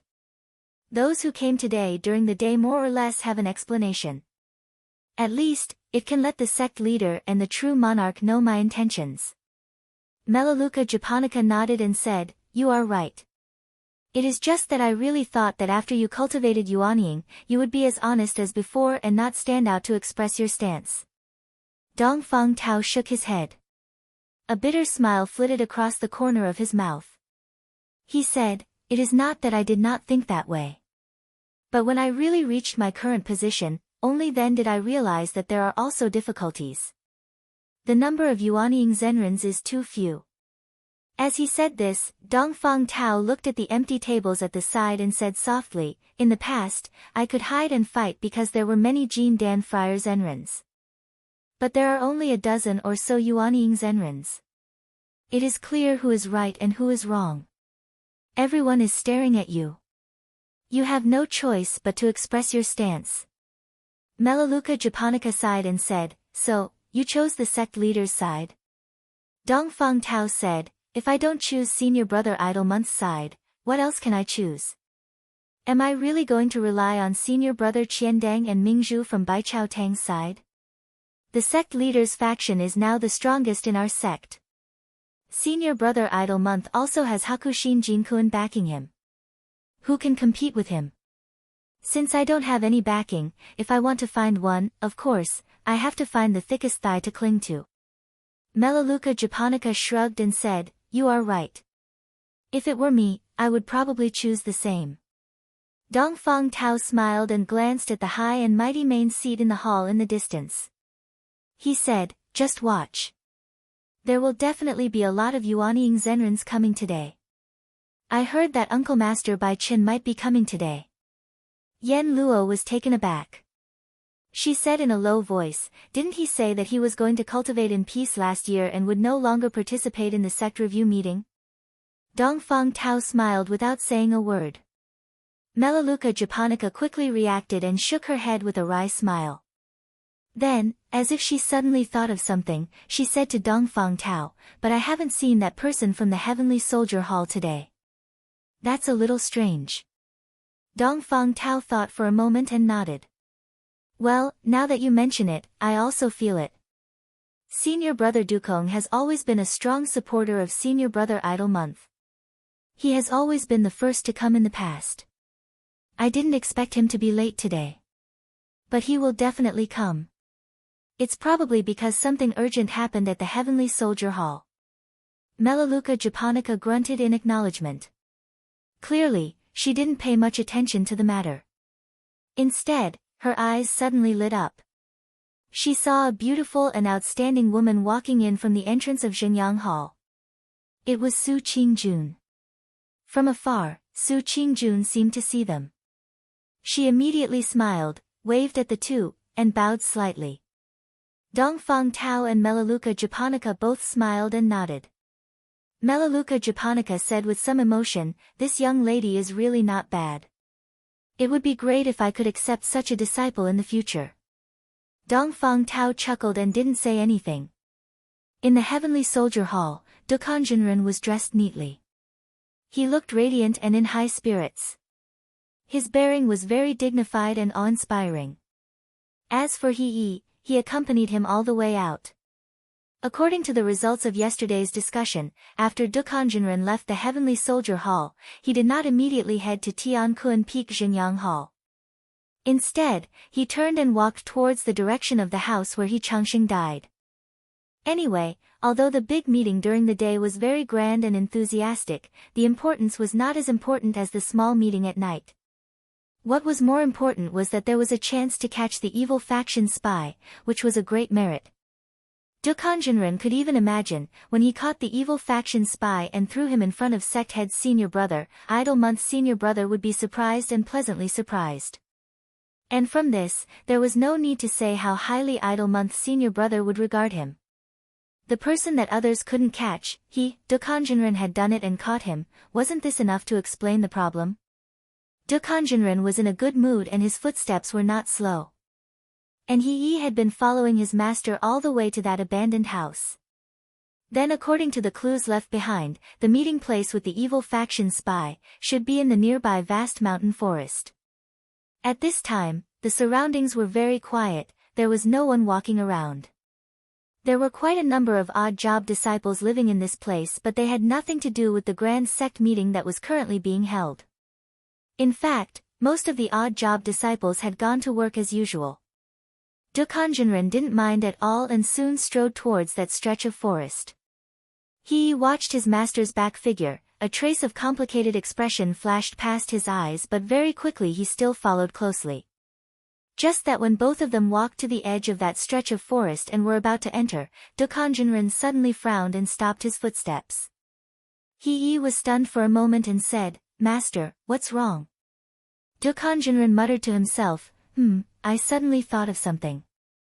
This evil faction spy matter is not a small matter. By right, before I make a move, I still have to inform sect head's senior brother, at least after a discussion, get his permission before making a move." Speaking, Dekongenren turned around and looked like he was about to leave. He was taken aback and hurriedly stopped him, said, "Master, where are you going?" Dekongenren said, "I am going to Tiankun Peak, to discuss with Idle Month's senior brother, in case he has other plans and temporarily doesn't want to catch this spy. Wouldn't I be beating the grass and alerting the snake by going in this time?" Speaking, he smiled and said to He, "Shao-yi, we have to consider everything thoroughly before doing things, we must not be rash. Let's go see Idle Month's senior brother first." He was stunned when he saw Dekongenren turned and walked away. His face suddenly turned pale, even a layer of cold sweat faintly appeared on his forehead. Chapter 220. "Teacher, hold on," he suddenly called out. Dekongenren halted his steps, turned back and looked at He, said, "What is it?" He's mind turned rapidly, his eyes flickered slightly, his mouth instead said, "Disciple thinks, we still have to continue to the forest, to capture that evil faction spy." Dekongenren frowned, for a moment pondered, although he had already decided to return to Tiankun Peak to discuss with Reverend Idle Month before taking action, but He was his proudest and most valued disciple, the weight of his words was naturally different from others, so for a moment he was somewhat hesitant. He took advantage of this rare moment, his eyes flashed and then suddenly took a step forward, stood beside Dekongenren, lowered his voice and said, "Teacher, disciple thinks, this matter is a great merit, but this merit should be personally received by you." Dekongenren's eyes flashed, after a moment of silence, said, "What do you mean by that?" He took a deep breath and said, "After you capture the evil faction spy and detain him to Tiankun Peak, then the merit of eliminating the spy will be mostly credited to you, but if you first make a trip to Tiankun Peak, at that time, I'm afraid everyone will say that this matter was planned by sect head Reverend who commanded the overall situation, and teacher, you are at most a hired thug. Do you think what I said makes sense?" Dekongenren's eyes narrowed slightly. After a moment he said, "Me and Idle Month's senior brother are like brothers, all these years we have been supporting each other, this merit or not, actually it is not too important, right?" He's expression had already completely calmed down, heard the words and smiled, said to Dekongenren, "Teacher, you have always been wise and farsighted, I don't believe that you have not thought of this. If you get the merit, it means that your ability is stronger, Idle Month Reverend should value you more, other than that, I think." Speaking till here, He's voice suddenly lowered, softly said, "In this sect, between the clouds in the sky, isn't there still a deity realm true monarch? Teacher, we all know, that is the real emperor. For you to do a good job in this matter, you will only be able to reach that perfected lord's ears if you obtain the greatest merit. Otherwise, if you were to inform perfected sect master first, I'm afraid perfected Lord Bai Chen will think that this matter was planned by Uncle Master Idle Moon and that you are just an ordinary fighter." Dekongenren's heart suddenly palpitated, a yearning expression appeared on his face, but he seemed to still have some misgivings, looked at He, and said in a low voice, "The real master of the Kunlun party now is Hakushin Jinkuen, I naturally know this in my heart.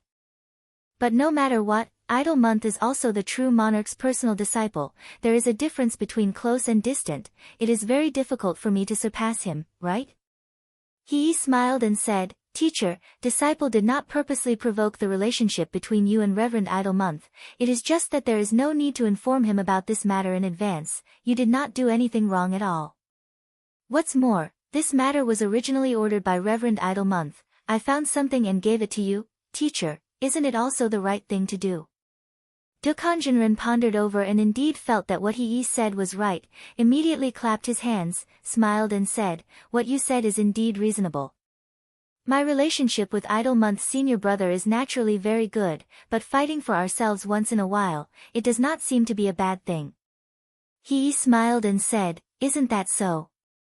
Dukanjinran smiled and nodded, said, "Then let's do it this way, let's go in. The earlier we can catch that cunning and vicious evil sect spy, the earlier we can go back and meet Idle Month's senior brother."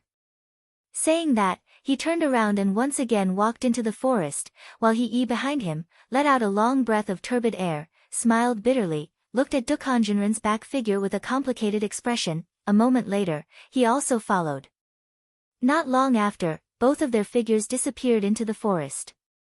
Flowing fragrance garden, tea room, guest room.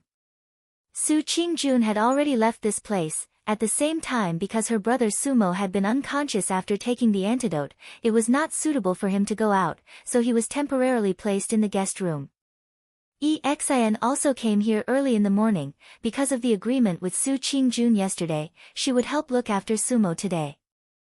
Walking to the middle of the room, from afar, she saw Sumo lying unconscious on the bed. Xin took a look and felt that there was nothing serious, so she sat at the desk by the window, looking at the somewhat hazy sky outside.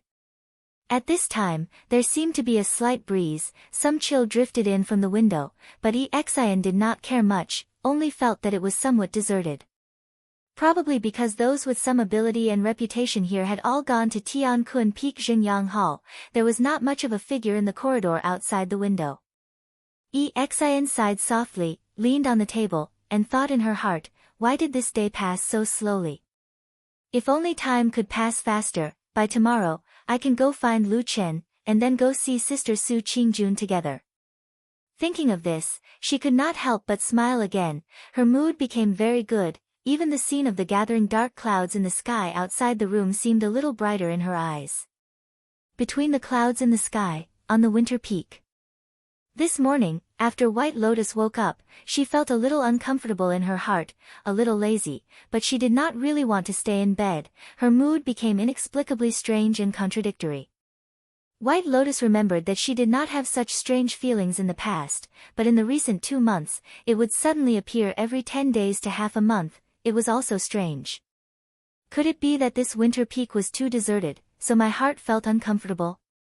But it could also be because of cultivating the ice and snow scripture. White Lotus always felt that ever since her master began to teach her this magical power, this strange feeling gradually appeared from nothing, and gradually increased.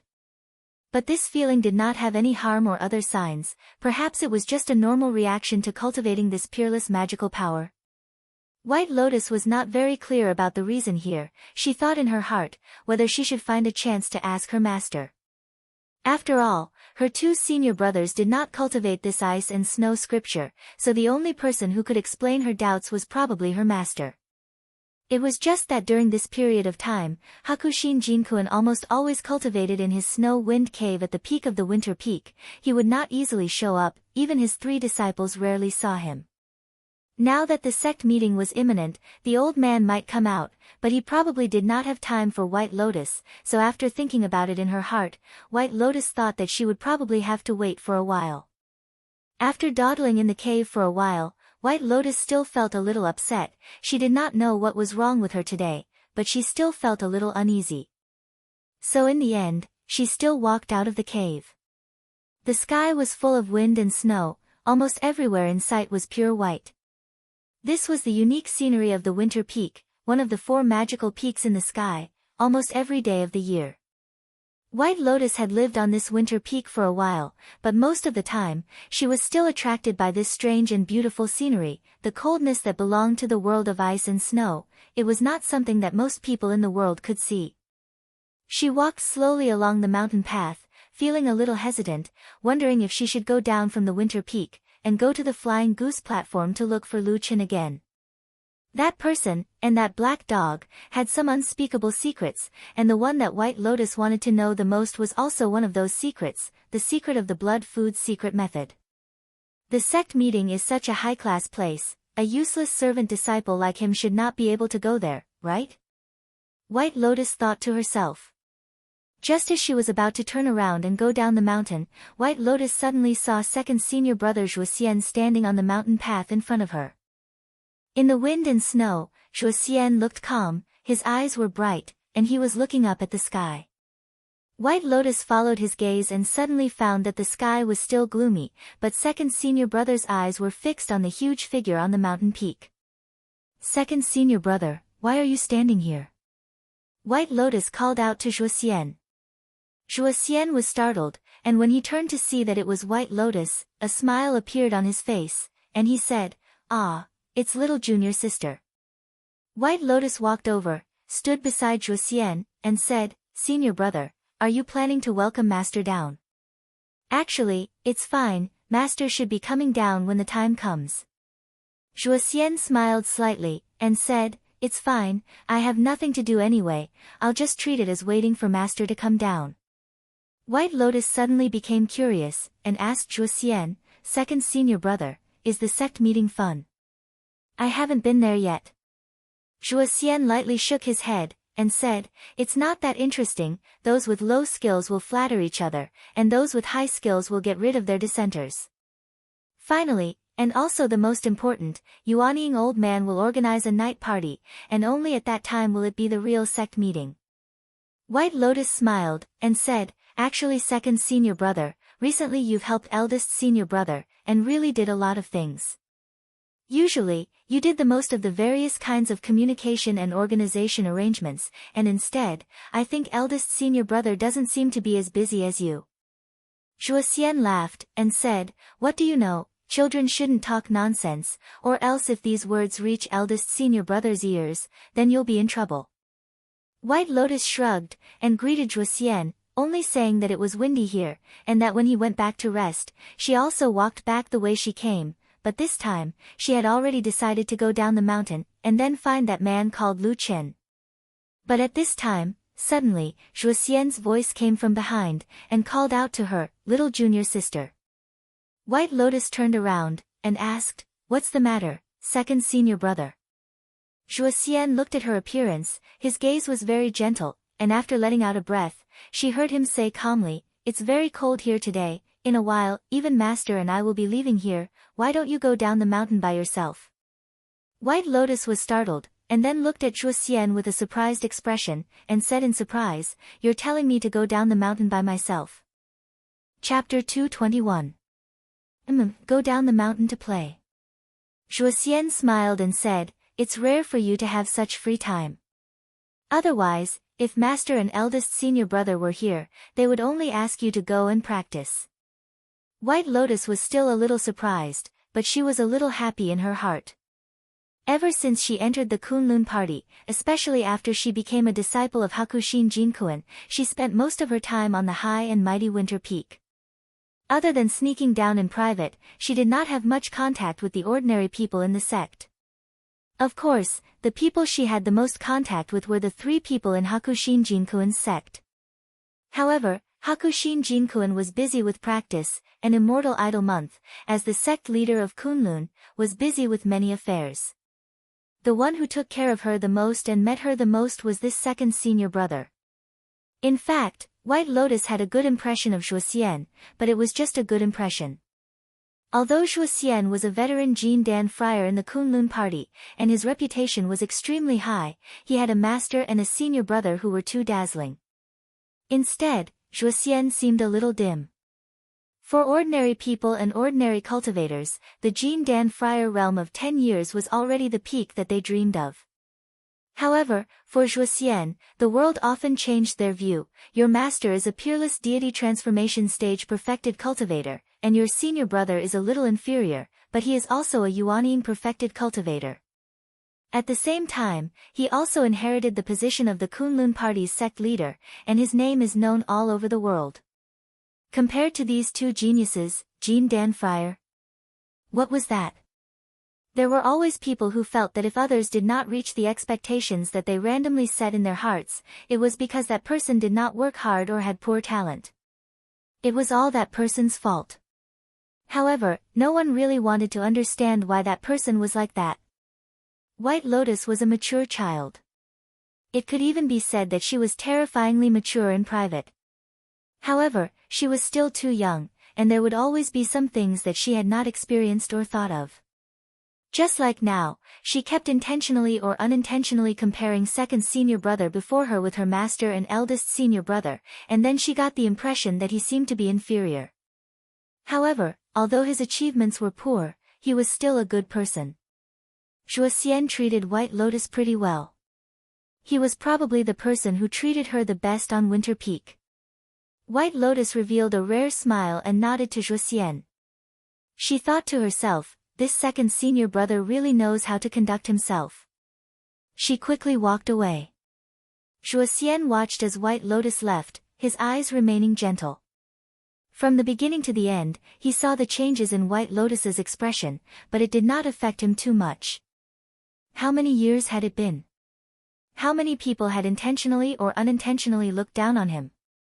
This was very normal, wasn't it? Zhuo Xian could even guess what this little girl, White Lotus, was thinking. He knew that she did not do it on purpose. No matter who it was, after having a deity transformation stage master and a nascent soul Taoist master who was also the Kunlun sect leader's senior brother, everyone's expectations of him would become very high. It was so high that if they only cultivated to the level of Jean Dan Friar, it would be a kind of sin. The wind and snow blew from afar, and White Lotus's figure disappeared in the distance. The smile on Zhuo Xian's face slowly disappeared, and his expression gradually became indifferent. It looked like the wind and snow on this winter peak. It was cold and piercing. He quietly looked at this familiar white world. Every cliff, every icicle, every mountain path, and even every piece of wind and snow that had been blown by, felt so familiar to him. He had spent a long time here. He raised his head and looked at the violent wind and snow at the highest point of this mountain. That place seemed to be above the ninth heaven, as if it was always so high and unreachable. After a while, he suddenly laughed, with a hint of self-mockery. There were still many traces left behind from last night's stormy night. Under the hazy sky, the dark clouds gathered into a thick blanket, slowly rolling, as if they were brewing something. And on a nameless peak outside of Kunlun, a black shadow was slowly walking towards the highest peak. It was Black Dog. After a night, it seemed to have gone through another brutal battle. The bruises all over its body returned to its body. Fresh blood flowed continuously and dyed a large area of the ground red. But Atsu was not the most miserable. There were many more miserable than it, such as those who had fallen dead on both sides of the mountain path, or those who had rolled directly into the cliff and died. The air was filled with a murderous and bloody smell. Some heavy breathing sounds rose and fell, echoing in the shadows of this mountain. Behind Atsu, in the gaps between the grass and the trees, behind the branches and leaves of the forest, one could see some bright or murderous eyes everywhere. At the same time, in the area between these terrifying gazes and Atsu, near the mountain path, there was a scene of chaos. Blood flowed everywhere, flesh and bone fragments could be seen everywhere. It was like a feast of slaughter. Atsu's sharp teeth and the corners of its mouth were dripping with blood. The closer it was to the night of the full moon, the more power Atsu could feel in its body throbbing. It was like a wild volcano that was about to erupt and let out a terrible roar towards the world. It felt as if something was going to happen to it soon. However, the holy blood that flowed out of the tracking holy beast, as well as the numerous demonic beasts that were attracted by the strange blood fragrance, had already surrounded it excitedly. It was the most coveted delicacy in the world for holy beasts. It was a supreme treasure that could make holy beasts obtain great power and use it to advance. This was not a legend, but the instinct of all holy beasts. Therefore, when the terrifying and strange smell of blood spread out, all the demonic beasts within a radius of 100 miles went crazy. The boundary between life and death seemed to no longer be so important at this moment, and their instinctive desires seemed to have taken over. Do you want to stand out? Do you want to go to the top? These waves of hostility, like raging waves and raging tides, are desperately trying to pull you, drag you, hurt you, and murder you. Why can you do it, and why can't I? Eat your flesh, drink your blood, maybe I can too. Therefore, the wind and clouds gathered, and the world was covered in haze. Every step seemed to be accompanied by blood. The black dog had never felt so lonely before. Even when it was young and had followed that man, it had thought that all of this would never happen again. However, at this moment, when it looked up at the hazy sky and breathed in the eerie and terrifying cold wind, it finally understood. It was the only one on this road, and it could only walk alone. The black dog looked back, and its single eye was filled with a cruel light. The auras hidden in the shadows suddenly flinched, as if they were shocked by the ferocity. However, that was all they could do. Before the bloody feast, before the king had reached the top, who would give up on this blood feast? The cold wind blew, and Atsu suddenly thought of Lu Qin. Was that person still on that mountain? After this night of the full moon, would they still be able to see each other? Atsu did not know the answer to this question, and perhaps that person did not know either. It gently shook the remaining half of its tail. This scene suddenly looked a little tragic and comical in the midst of its ferocious and bloody aura. Then, it turned around once again. Even though it was a dog, it seemed to be looking down on the world. It ignored all the greedy gazes, the covetous gazes, and the bloody wounds on its body. Step by step, it faced the wind and walked toward the highest peak of the mountain. It looked forward to the arrival of the night. It looked forward to the appearance of the full moon. Two people stood on the towering city wall of Kunwa City and looked at the majestic Kunlun mountain range in the distance. They were Fan Tui and Chen He. Dark clouds hung low in the hazy sky, stacking on top of each other. Along with the waves of cold wind blowing from the mountain, this caused the world to have a murderous aura. The mountain was so tall that it was like a god. It stood proudly as if it was too high to be reached. Fan Tui and Chen He did not look good. They were a little gloomy. However, in comparison, Fan Tui's eyes were more ferocious, while Chen He was more composed. Amidst the cold wind, Chen He was the first to speak. Is the annual faction meeting of the Kunlun party being held on the mountain? Fan Tui nodded and said, yes. This is the most important event of the year for the Kunlun party. All the important figures will participate. As he spoke, he suddenly grunted and said, if a meteorite suddenly fell from the sky today, it would be able to subdue this damned faction. Even though the atmosphere was originally serious, Chen He, who was usually composed, could not help but laugh when he heard Fan Tui's words. He then shook his head and muttered to himself for a moment, in other words, today on the mountain of Kunlun is the day when the Kunlun party is most concentrated? Fan Tui replied, almost. Chen He asked, do you have any arrangements? Fan Tui was silent for a moment, then said, the enemy is strong, and we are weak. There is nothing we can do. We can only get our spies to watch carefully and not act rashly. Chen He nodded and said, that is also a wise move. He paused for a moment and looked at Fan Tui. Speaking of which, I suddenly have an idea recently. I would like to discuss it with you. Fan Tui said, please speak. Chen He said, the western continent is very vast, and there are many cultivation families. Even though the Kunlun party is very powerful, it seems that we do not need to focus most of our efforts here. What do you think? Fan Tui frowned and did not speak. Chen He smiled and said, even though we have suffered some setbacks previously, our foundations have not been damaged. It is better for us to develop in secret and endure for now. In the future, when the Holy Church recovers and becomes strong again, we can naturally find trouble with these people again. Fan Tui looked at the distant Kunlun mountain and suddenly said, but there is still a brother on the mountain that we have not contacted. That is a person who could set up the reincarnation array. How can we give up so easily? Chen He frowned and muttered, speaking of this, I have been thinking about this matter for the past 2 days. I have a feeling that this matter is a little strange. Chapter 222. Fan Tui was shocked and asked, what's strange? Chen He said, how many people in the Holy Church do you think can draw the reincarnation array? Fan Tui froze for a moment before replying, of course it's a senior with a high level of cultivation. At least 10 years ago, I heard that only the elders of the Holy Church could draw it. Chen He looked at him and said in a deep voice, you are right. That was indeed the case 10 years ago.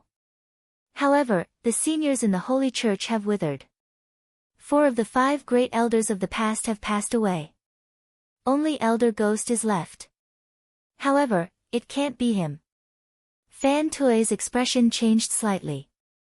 After a moment of silence, he furrowed his brows and said, "Perhaps it's a disciple left behind by the other elders? Or are they the experts that Elder Ghost has trained over the years?" Chen He shook his head and said, "That's impossible. I am well aware of the manpower of Elder Ghost. No one would come to Kunlun. As for the disciples left behind by the other 4 elders, there are naturally outstanding geniuses. However, they are also well-known people in the Holy Church. They are definitely not strangers who are hiding here and have cut off all ties with us." Fan Tui's brows furrowed even tighter. He said, "Based on what you said, this is indeed strange. However, the reincarnation array that appeared on Kunlun Mountain is undoubtedly the real deal from the various information we have received. However, if the person in the Holy Church who can draw this array is not here, how did this array appear?" Chen He's expression was dark. He raised his head and looked deeply at Kunlun Mountain, which was shrouded in dark clouds in the distance. Fan Tui continued to mumble beside him, "Could it be that such a high-level array formation has been leaked? If the person in the Holy Church who can really draw this array is not here, then no one in the world can set it up." "No." Suddenly, Chen He interrupted him. At that moment, his expression was suddenly filled with dark clouds. Even his eyes revealed a strong murderous intent. In this world, other than the few heroes in the Holy Church who can set up this array, there is another person with such ability outside of the Holy Church. Fan Tui was shocked and asked, "Who is it?" Chen He clenched his teeth tightly. A moment later, a cold gust of wind seemed to seep out from between his teeth.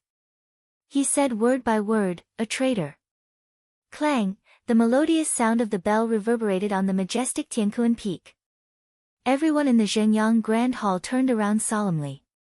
The originally somewhat lively and noisy atmosphere quickly subsided, and the Grand Hall fell into silence. Suddenly he heard the sound of clothes fluttering. Someone was walking over. The bronze doors at the back of the main hall opened one by one, and a row of Taoist children came out in a single file, with a dragon embroidered on the left and a phoenix on the right. The iron cauldron was emitting green smoke, and the cloud board was emitting an auspicious sound. Cranes soared, beasts roared, and auspicious clouds appeared. There was a tall platform in the majestic main hall. Immortal energy floated about like floating clouds. A moment later, he sat on the main seat, nodded his head and smiled as he looked around. The cloud board rang out in succession. The sound was clear and melodious, each louder than the last, like the waves of a great river, each louder than the last. In a short moment, it actually had the momentum of a magnificent army surging forward. A gust of wind blew across the large hall, fluttering everyone's clothes. The hall was filled with heroes. It was as if the essence of 1,000 years of inheritance had been passed down here. It was the golden age of the human world. They couldn't help but feel a sense of heroism in their hearts. They felt that everything in the world was easy, there was nothing that they couldn't achieve. At the side, there were people singing and greeting, offering sacrifices to the ancestors, the sect, and thanking the heavens and the earth. The people in the seats looked up and saw that everyone was respectful. Looking further away, they also saw those extraordinary people sitting at a small table at the side of the hall. Reverend Idle Month's gaze swept over. Those Yuanyingzhenren who supported him also smiled and nodded. Everyone did not specially greet him. As long as he came, it had already explained everything. But the next moment, Reverend Idle Month suddenly frowned. He realized that he actually did not see Dukanjinren in the crowd. His face slightly darkened, but he quickly relaxed. Dukanjinren and he were not ordinary friends. All these years, everyone had supported each other. Reverend Idle Month completely did not think that Dukanjinren would have any estrangement with him, let alone oppose him. Thinking about it, Dukanjinren probably had some urgent matters to deal with at the Heavenly Soldier Hall. This was also okay. The big meeting during the day was originally glorious. The most important thing was the small meeting tonight. Presumably, at that time, junior brother Dukhan would definitely not let him down. At least after so many years, he had never let him down. Reverend Idlemonth was relieved, and just as he was about to retract his gaze, his eyes suddenly paused again. He saw that at the back of the crowd, there was a face that was not too familiar to him previously. Dongfang Tao stood at the small table and nodded at Reverend Idlemonth from afar. His face was smiling, and his expression was natural. Reverend Idlemonth stared at him for a moment, and a trace of a smile slowly floated on his lips. Then, he also smiled and nodded at Dongfang Tao, his eyes filled with gratification. Dukhan Jinren and he walked into the depths of the forest. The forest was deep, and the light was somewhat dim. Because of the rain 2 days ago, the ground in the forest had also become wet and soft, and some places were even covered in mud, looking very dirty. However, of course, these things would not be a problem for 2 cultivators with cultivation, especially since their cultivation was extremely high. One was the newly advanced Jin Dan Friar, and the other was Reverend Yuanying, who had been famous for many years. Drops of water dripped from the edges of the branches and leaves, and the soft sound seemed to make the forest seem even more quiet. Perhaps it was because the rain was too heavy, there were no traces of wild beasts in the vicinity, and even the occasional chirping of birds was rarely heard today. Light and shadow intertwined and changed on their faces, reflecting different expressions. It was as if black and white were constantly intertwining, walking in the light and darkness. The sound of footsteps could be heard as they stepped on the ground. Under the big tree, beside the big rock, in the rotten leaves and black mud, a small and inconspicuous branch trembled slightly. After a moment, the 2 figures appeared in this place. Dukhan Jinren looked around, his eyes sharp, and asked He, "Is this the place?" He took a step forward and said, "Yes." Dukhan Jinren nodded, took 2 steps forward and said, "Right now no one is here yet. Where is the place where you first discovered the evil sect talisman? Let me see." He nodded and said, "Teacher, please wait for a moment, I remember it is behind that big rock." After speaking, he strode towards that big rock. Dukhan Jinren stood where he was, turned and looked around. The surrounding forest was densely forested, far more than the outskirts of the forest. In the dim corners, shadows could be seen, as if there were always some strange gazes looking at this place in the darkness. Dukhan Jinren frowned, feeling somewhat unhappy. He thought, as expected, the evil sect's evil people were all cowardly and weak, even arranging to meet at these ghostly and shady places. It was really pitiful and laughable. And at this moment, not more than 3 chi away from his feet, under a few withered and rotten leaves, that tree branch stopped there, not moving at all. At this moment, he had already walked behind that big rock. Dukhan Jinren stood still and waited. That tree branch was like a dead object, everything seemed to have frozen in that instant, as if time had stopped. Suddenly a breeze blew past, bringing with it a slight chill. "Ah!" Suddenly, a loud cry was heard from behind the big rock. It was He's voice, unusually tragic, with some traces of surprise. Dukhan Jinren's body shook, suddenly turned around and saw his most beloved disciple, He, staggering and retreating from behind the big rock, spitting out fresh blood, hoarsely shouted, "Ming Zhu Shi Shu, why is this?" Dukhan Jinren's body shook again, while he was still in shock. Indeed, in front of He, a figure turned out from behind the big rock. It was a face that could not be more familiar. It was Ming Zhu Jinren.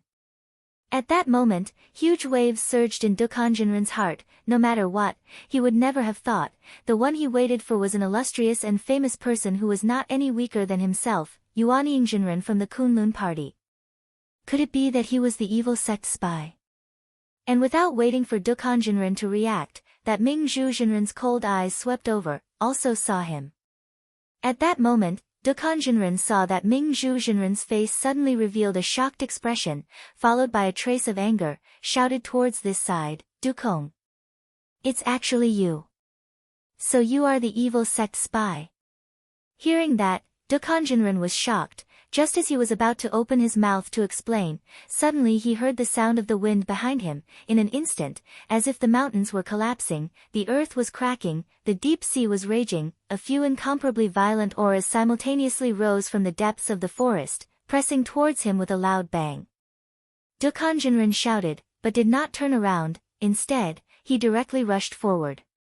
In front of him, Mingzhu Jinren's face was as calm as water. With a kick, he sent He flying, his sleeves fluttered, his whole body flew into the air, the surrounding spiritual light instantly condensed into a 10 feet light sword, directly chopping down. Wherever it passed, dust flew, trees fell, rocks cracked. Dukanjinren's eyes widened, his hands suddenly made a circle, a part of the cloud condensed into a shield, blocking in front of his body, only to hear a loud bang. That unstoppable light sword collided with the cloud shield, an ear-piercing sound was heard. Immediately after, both turned into nothingness. At the same time, the raging aura behind him had already reached him. At this critical moment, Dukanjinren fully displayed the foundation of his many years of fame as a Yuanying enlightened master. His body shone brilliantly, and 3 magic treasures appeared one after another, turning into a pagoda, a bell, and a halberd. At this critical moment, he forcibly blocked the soul-chasing attack, flipped his body, and forcibly rushed out from the side. Even so, his chest was stuffy, and a mouthful of blood directly sprayed out from his chest. When he turned around, he saw 3 people walking out of the forest, causing his expression to greatly change. Impressively, it was Enlightened Master Qian Deng, Enlightened Master Guangyang, and Masato Kihara, the 3 great Yuanying enlightened masters. He saw Enlightened Master Qian Deng at the forefront, glaring at them and shouting, "Dukong!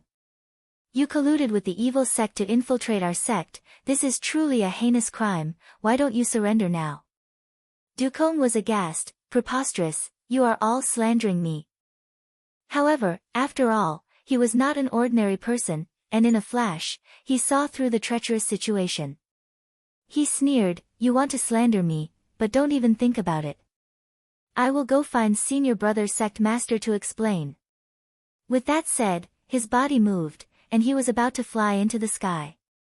But at this moment, Enlightened Master Ming Zhu sneered, suddenly raised his hand, and struck He, who was already injured and leaning against a tree. Immediately, there was a frightening sound of bones breaking, and He staggered and struggled, blood spurting everywhere, and with tears in his eyes, he shouted to the sky, "Master, quickly leave." Dukanjinren, who was about to fly, suddenly stopped. Chapter 223. In Zhenyang Hall, everything was still proceeding in an orderly manner. At least during the day, there were still many tedious but important rituals that needed to be done one by one. They couldn't be careless when paying respect to the world and ancestors. As perfected Yuanying, he was naturally more relaxed than ordinary people. Most of the time, he only needed to stand to the side and watch. He only needed to bow and pay respects during the most important activities.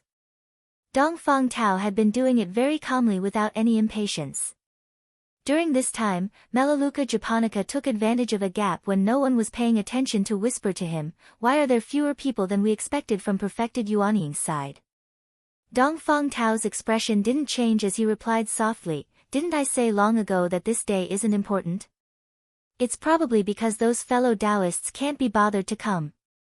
Melaleuca Japonica shook her head and said, "I think something's wrong. Look, even Du Kong didn't come."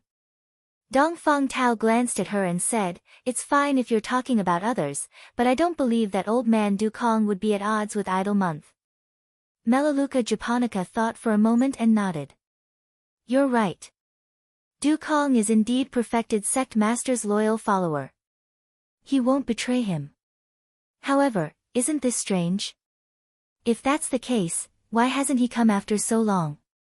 Dongfang Tao said, "Something must have delayed him." Melaleuca Japonica fell silent. Dongfang Tao waited for a while and saw that she didn't say anything. Instead, he looked at her and asked softly, "What's wrong? In the past, you've always been able to see through everything in the sect. Your senses are far sharper than mine. Otherwise, I wouldn't have always listened to you. Do you feel that something's wrong today?" Melaleuca Japonica wanted to say something but hesitated. After hesitating for a moment, she whispered, "Actually, it's nothing. It looks good, but Hakushin Jinkun released the news 2 days ago that he's coming today. Dongfang Tao was taken aback for a moment before he said, "That's right. Uncle Master Bai Chen wants to come and support his disciple, but he will definitely come at night." Melaleuca Japonica glanced at him and asked, "Then why did you come here during the day?" Dongfang Tao smiled and said, "I'm doing this to show my sincerity to the sect leader, to show my sincerity." Before he finished speaking, his expression suddenly changed, as if he had thought of something. In order to show Jinren idle month and Hakushin Jinkuan, who was even more powerful, he came to support the Jinren during the day. This was a kind of attitude, a very clear and unambiguous attitude. But why didn't the others think of it? In the distance, Perfected Idle Month finished paying her respects to the ancestral master. She retreated to the side and looked over through the gap. Dongfang Tao raised his eyes and looked over. Both of them smiled at each other and nodded. A moment later, Perfected Idle Month looked away. The smile on Dongfang Tao's face slowly disappeared. A moment later, he said in a low voice, "It seems that something is really wrong." Boom. In the sky outside the main hall, the sound of thunder suddenly came from the gathering dark clouds. Dongfang Tao and Melaleuca Japonica raised their heads and looked outside. After a moment, Melaleuca Japonica said softly, "It seems like it's going to rain again." It started raining again. The rain was not heavy. In the beginning, there were only a few drops. Slowly, it became denser. However, it was still a light drizzle that drifted down from the clouds. It made the world and the towering Kunlun Mountains look a little blurry and hazy. The sound of thunder traveled into the darkness and into the shadows. Most people in this world, most of the time, felt that the darkness was scary, gloomy, terrifying, and disgusting. Very few people liked the darkness, just like how most people naturally liked the light. However, there were also very few people who liked the darkness. They felt that the darkness was also warm. They felt that the darkness was a kind of protection. When they were lonely, they would think of it. For example, the legendary evil sect. Many people in the world felt that they naturally belonged to the darkness. This was of course a misunderstanding. As long as one was human, it was hard to change one's nature. Even for the evil sect people, most of them liked the light and hated the darkness. However, the Devil's sect of the Three Realms had such a long history that even the followers of the Devil's sect could not remember how long it had been. Since ancient times, they had actually passed down many unimaginable and bizarre Taoist arts and divine powers. Among them, there was an extremely rare and strange skill that made one hold his breath like a dead thing. Even the heartbeat almost stopped. As long as one's cultivation was deep enough, one could avoid the senses of some powerful cultivators. But the senses were still there. Therefore, in the deepest darkness, he seemed to have seen everything. It started to rain again. The water droplets seeped into the soil. That chill was like a knife piercing into the flesh and bone marrow. He had been waiting. Waiting for the figure that should have appeared. However, the one that should have appeared did not. The one that should not have appeared, came a lot. He could not even distinguish the layers of illusions in this chaotic situation. Therefore he could only hide in the darkness and wait in silence. Dukan Jinren's eyes widened in anger. He looked angrily at Ming Zhu. His teeth were clenched. Ming Zhu looked at him with a cold smile. He said disdainfully, "Evildoer." Du Kong looked at He Yi, who was vomiting blood. He said with grief and indignation, "You and I are both Yuanying Jinren. You have the nerve to attack such a young man." Ming Zhu sneered. "You put it nicely. If you have the guts, come and fight me for 300 rounds. Du Kong snorted. His face changed.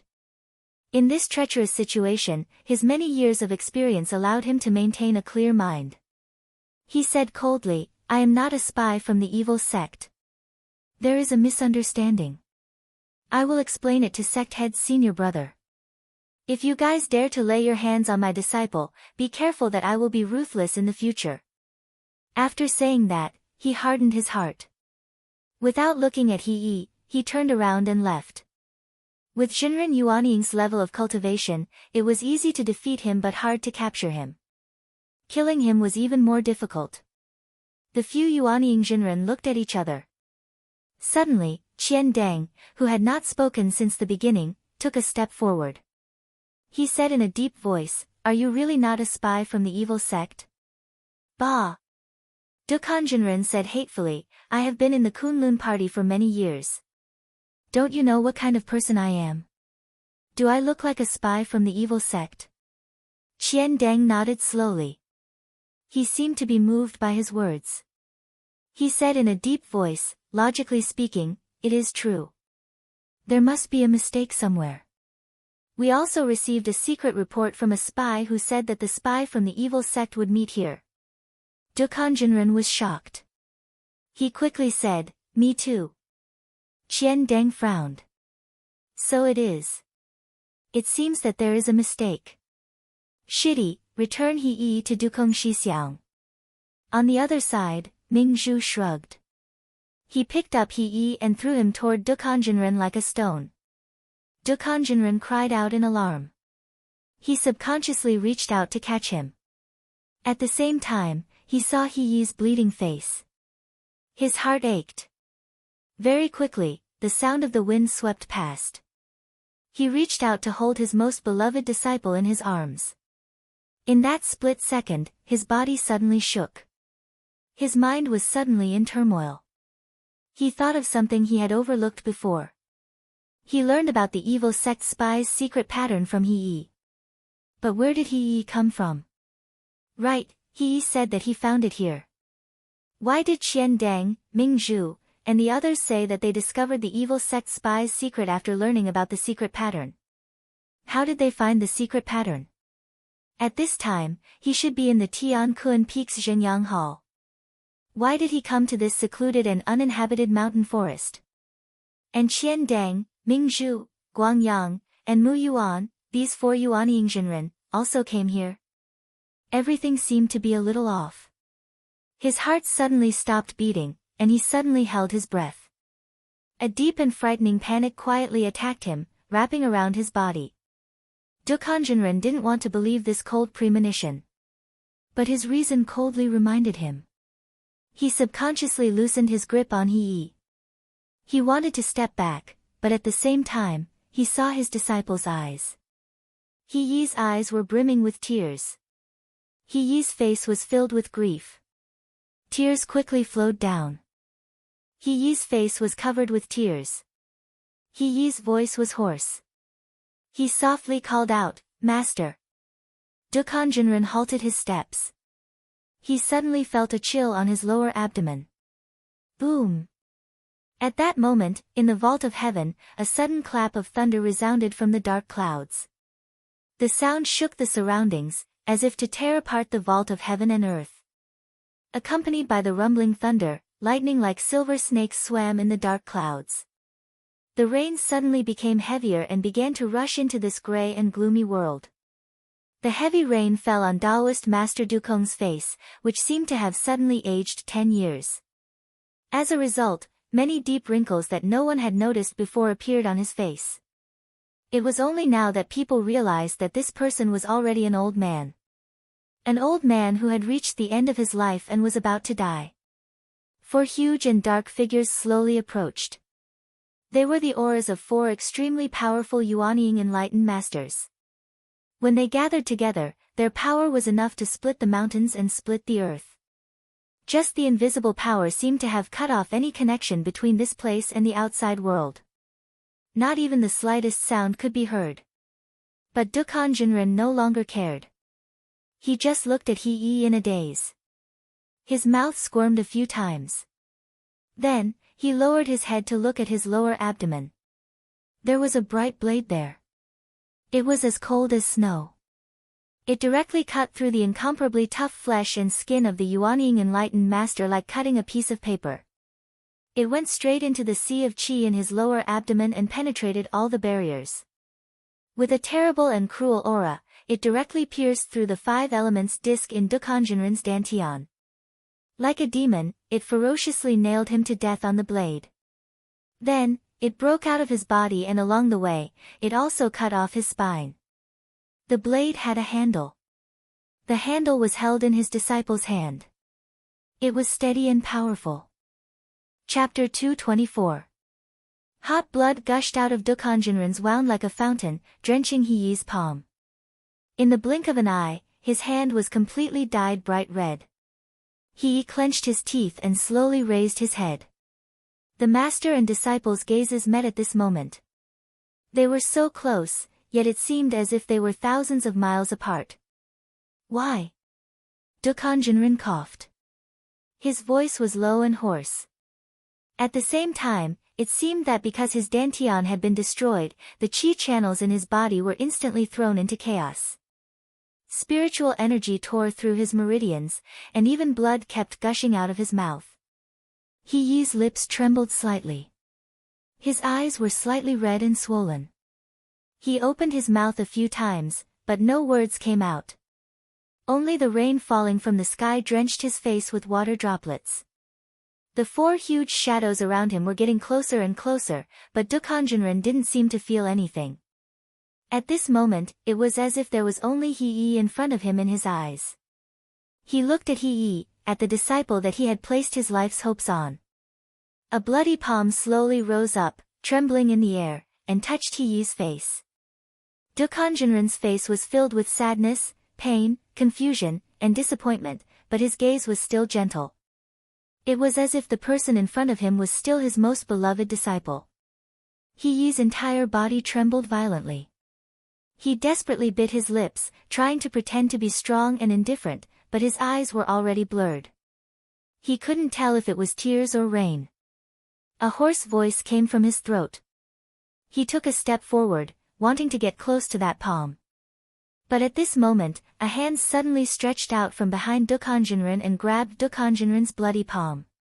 The Thousand Lanterns spiritual master's cold face appeared beside the two of them. In that split second, Heyi's eyes suddenly widened as he saw the Thousand Lanterns spiritual master's arm suddenly bend downwards. Kacha! In the heavy rain, a chill hit his face. Heyi felt as if he had fallen into an ice cellar. He blankly watched as the Thousand Lanterns spiritual master directly broke Dukhanjinran's wrist. Dukhanjinran let out a miserable howl. His entire body trembled and fell backwards. Heyi abruptly raised his head and glared at Daoist Qian Deng. Just as he was about to roar in anger, he saw Daoist Qian Deng coldly flip over Daoist Dukong's hand that was still in his grasp. Under the washing of the rainwater, a needle-shaped magical treasure that flickered with a cold light was slowly revealed in between the bloody flesh and bone fragments. The needle was not large, but it was sharp enough to kill a rebellious disciple. Thousand Lanterns of the spiritual master, spiritual master's spiritual master, and Eyu's hand.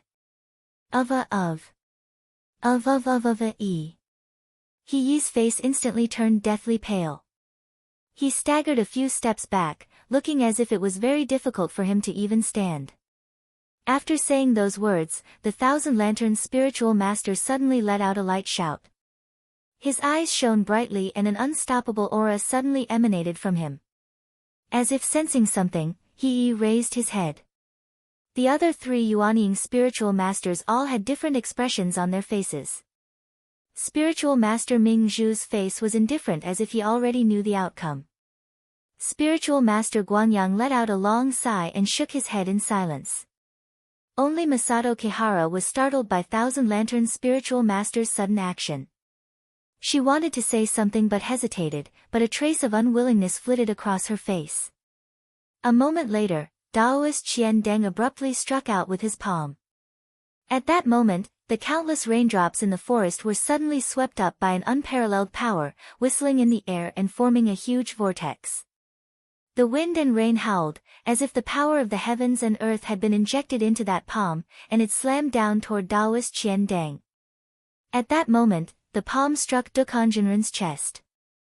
There was no sound of bones breaking or flesh tearing. Under everyone's gazes, Dukhanjinran's chest instantly caved in. Having lost most of his vitality, Dukhanjinran was completely defenseless against such a powerful Yuanying spiritual master's attack. At that moment, his 5 viscera and 6 bowels were almost instantly crushed. Thousand Lanterns' spiritual master slowly took a step back. The whistling gradually subsided. The wind and rain seemed to have escaped from that terrifying prison with great difficulty and continued to fall aimlessly. Thousand Lanterns' spiritual master took out a handkerchief and began to slowly wipe his blood-stained palm. At the same time, he glanced at He-Yi and indifferently said, "Did you see it clearly? If you want to kill Yuanying's spiritual master again in the future, you must do this." He-Yi's face was as pale as paper. He hung his head and bitterly said, "This disciple doesn't dare." Thousand Lanterns' spiritual master coldly snorted and looked at He-Yi with a trace of disdain in his eyes. He then turned around and walked to the side. Boom! Another clap of thunder sounded in the sky. Although it was not yet dark, Kunlun Mountain was as gloomy as dusk under the thick dark clouds. The rain was getting heavier and heavier. The cold raindrops fell from the sky and hit Dukanjinren's old and bloodless face. Everything around him seemed to suddenly be very far away. At that moment, he seemed to suddenly think of many things. From childhood to adulthood, from birth to death, how had he lived his life? Had he regretted it? Had he felt gratitude? Had he felt pain? Had he felt joy? However, everything seemed to suddenly become abnormally light and was replaced by an incomparably heavy fatigue. Exhaustion drowned him like a tide, bringing darkness with it as it swept over. Finally, his body could not hold on any longer. The body that was once tall and proud in the world, with a powerful cultivation, finally lost all its vitality on this day and fell down dejectedly. With a thud, he fell heavily on the dirty ground.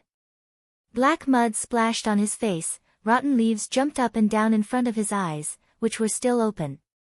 In his final moments in this life, he had never imagined that he would meet death in such a manner. The heavy rain hit his body, and the coldness spread. His body twitched, and then gradually stiffened. He was about to die. He was about to die. Everyone could see it, including Dukanjinren himself. He waited for the final moment in pain and sorrow. However, at this moment, his eyes, which had fallen into the dirty mud on the ground, suddenly saw that just a few inches in front of him, under the rotten leaves that had just been shaken up, there was a seemingly unremarkable tree branch stuck in the mud. He saw that tree branch. That tree branch seemed to have sensed him. The wind and rain roared, sweeping away the darkness and filth of this world. However, in that moment of death, Dukanjinren's pair of absent-minded eyes suddenly had a strange luster. He seemed to be startled. But very quickly, the corners of his mouth slowly rose into a strange smile. At that moment, the sky full of wind and rain and the surrounding tall trees, including those even more terrifying figures, seemed to have disappeared from his eyes. In Dukanjinren's eyes, there was only that small tree branch left. There was black mud on the ground. The ice-cold rain continuously poured down, washing over their bodies. Perhaps sometimes, the gap between the living and the dead was only a thin layer of mud. He felt it, he seemed to understand something. He seemed to want to speak but couldn't. He laughed. His head tilted, and then he died with that trace of a strange smile. Boom! A sudden clap of thunder rang out. Everyone raised their heads to look at the sky, only to see lightning flashing across the sky like snakes. In the dirty underground, the tree branch also trembled slightly, before slowly hiding under another piece of rotten, withered leaf. Everything, as if it had never happened. When the clap of thunder exploded, on the Tiankun peak of Kunlun, in the Zhenyang Hall, the grand meeting of the sects was halfway through, and now it still had to continue with a grand and lively atmosphere. Su Qingjun stood in the crowd, feeling a little uneasy. Today's weather was a little abnormal. The thunder rumbled, and at the same time as the meeting of the sects was going on, it always made people feel a little uncomfortable. In fact, it was obvious that Su Qingjun was not the only one who felt this way. Among the many Kunlun disciples standing in the Zhenyang Hall, many of them would steal a few glances at the sky outside the hall. Of course, no one had ever said that the heavens did not allow thunder and rain during the meeting of the sections. In order to understand the power of creation and stealing from the heavens, most of the time it was still important to take advantage of the situation. The saying that man can conquer nature, in the many years of history of cultivation, had long been proven to be meaningless. In front of the true power of heaven and earth, all things in the world were perhaps ants. Therefore, they still did what they had to do, even if it was thunder and rain. At least, on the high platform of the Zhengyang Hall, the head of Kunlun, idle month, always had a calm expression. Her deep self-restraint could be seen clearly, and she had a bearing that would not change even if the heavens and earth collapsed in front of her. It was really admirable. Taking advantage of the short break in the middle, Su Qingjun walked to the side of Dongfang Tao and Melaleuca japonica, and greeted the two of them. Melaleuca japonica seemed to really like Su Qingjun. She smiled and pulled her up, saying, "There are many eyes here, you don't have to be so polite." Su Qingjun agreed, and then said a few more words to them. However, these two were old and experienced cultivators, and very quickly, they could tell that Su Qingjun did not mean what she said. Melaleuca japonica smiled and asked, "What's wrong, June girl? If you have something to ask, just say it." A trace of embarrassment flashed across Su Qingjun's face, but after a while, she still gathered her courage and said to Dongfang Tao, "Martial Uncle Dongfang, I want to ask, yesterday you said that the power of heaven and earth might affect Sumo's recovery, but this, such a powerful thunderstorm, does it count?" Dongfang Tao laughed and shook his head. Melaleuca japonica also sighed softly, and said with a smile, "You are confused because you are too concerned. Don't worry. How can this degree of power count as the power of heaven and earth? It's fine." Su Qingjun nodded, looking as if she was relieved, but also a little embarrassed. Dongfang Tao said, "After tonight, it should be fine." Melaleuca japonica said, "And there's also Exian watching." Su Qingjun made a sound of acknowledgement, and said, "I've really troubled younger sister Exian." Chapter 225. The rain continued to pour, and occasionally, lightning flashed across the dark sky. Thunder rumbled above the clouds. Atsu was already drenched, its black fur stuck to its body, and its broken body was covered with wounds and blood. It was not far from the mountain peak, but the ferocious demon beasts behind it were getting more and more irritable. There were constantly demon beasts driven by their natural greed pouncing on it, wanting to drink its blood and eat its flesh. Atsu's response was to bite them to death. Its sharp fangs were as sharp as blades, and it was as cruel as a demon. It was a beast that was more ferocious than these beasts, and whoever dared to stand in its way would fight to the death. It was a battle of life and death, and in this stormy day, there seemed to be no end to it. The rain drenched the black dog's body, and it felt a little cold, and a little lonely. At that moment, it suddenly missed Lu Chen, and remembered the many nights when it slept quietly on the same bed with him. Perhaps, that was the most peaceful and happy moment of its life. Roar! A deep and mournful roar burst out from Atsu's throat. He bit down on the throat of a demon beast that lunged at him in the wind and rain. He tore its flesh, swallowed its blood, and then threw the dead body to the side. The auras in the distance seemed to stop for a moment, and Atsu looked back in disdain, and then continued to walk towards the peak, panting. This day was so long. Even it did not know if it could make it through. Would he be able to see the rising of the bright moon in that cloudy and rainy weather? In the dense forest, someone said this. Let's wait until the sky turns dark. That's when we have important things to do, and at the same time, let's see if anyone will come." The people around had no objections, so they walked to a secluded corner, sat down quietly, and waited. Waiting for nightfall. Dongfang Tao and Melaleuca japonica were waiting for the end of this ceremony, waiting for the important small meeting that would take place in the evening. Su Qingjun was also waiting for the end of this grand ceremony so that she could go back to visit her younger brother Sumo as soon as possible. Perhaps, if she could make it in time, Sister Exian would be able to find that man to come see her. In the guest room of the flowing fragrance garden, Exian was sprawled on the table in boredom, staring at the continuous rain outside the window in a daze, as if she had lost her mind. At the same time, White Lotus had already descended from the winter peak amidst the clouds in the sky. She walked towards the front of Kunlun Mountain with a relaxed expression. Behind her, the strange mountain that was floating in mid-air was also covered with a layer of gray. The sky had unknowingly darkened. Rain poured down from the sky, enveloping the entire vast Kunlun mountain range, as if the entire world had become hazy. However, on the winter peak, there was not even a drop of rain.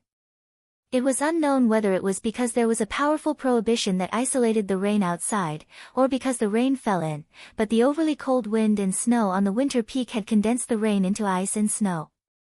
On the lonely and quiet winter peak, other than the violent wind and snow on the highest peak, Zhuoxian seemed to be the only person left on the entire mountain. He stood at the edge of a cliff, gazing down.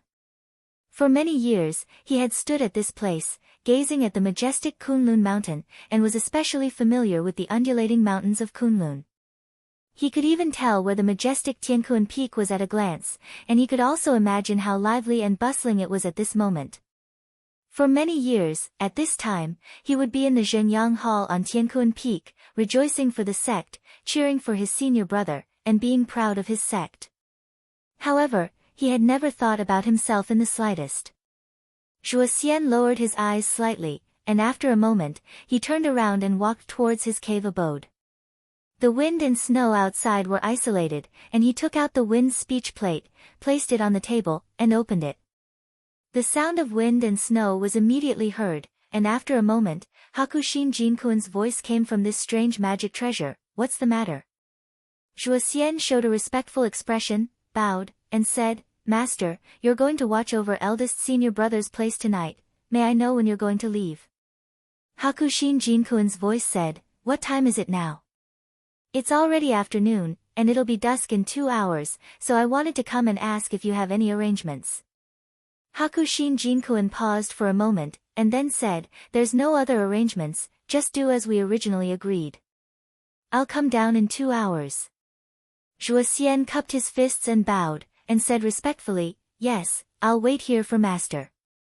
On the wind speech plate, the wind and snow disappeared, and gradually, it returned to its original unremarkable appearance. Zhuoxian straightened his body, and his face was slightly pale, as if he was in a daze, thinking about something. A gust of cold wind suddenly blew from behind, and there was a slight chill on the back of his neck. Zhuoxian's body tensed up, and he suddenly turned around, and shouted, "Who's there?" At the entrance of his cave abode, the stone door had silently opened, and after a moment, an unusually tall and burly figure appeared at the entrance of his cave abode. The dark shadow then surged into his cave abode, and completely covered him. Zhuoxian took a step back, and his expression suddenly showed some nervousness, but then he took a deep breath, and his body slowly relaxed. "You've come?" he asked in a low voice, and for some reason, there seemed to be a little bitterness in his tone. "Yes." The huge figure responded, and after a while, the person suddenly asked again, "Do you regret it?" The expression on Zhuoxian's face changed, and he did not answer immediately. The huge figure also seemed to be unusually patient, and did not impatiently interrogate him, but quietly waited outside the cave abode. After a while, Zhuoxian said, "There's nothing to regret." "Oh." The tall figure outside the cave abode responded, and then, suddenly, a white light flashed, and something was thrown in from outside the cave. Zhuoxian stretched out his hand to grab it, and when he looked at it, he found that it was a jade bottle in his hand. He hesitated for a moment, and still opened the bottle cap to take a look.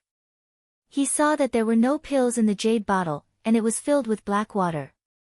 But for some reason, the black water did not have a fishy smell, but faintly carried a strange fragrance. Like the fragrance of ambergris. Zhuoxian's hands suddenly trembled, and his pair of eyes stared fixedly at the jade bottle. Both of his hands clenched tightly, as if he was 1,000, 10,000 times afraid that he would accidentally drop the jade bottle. "I think, you know what to do, right?" Zhuoxian slightly lowered his head, and after a while, he softly said, "Yes, I know."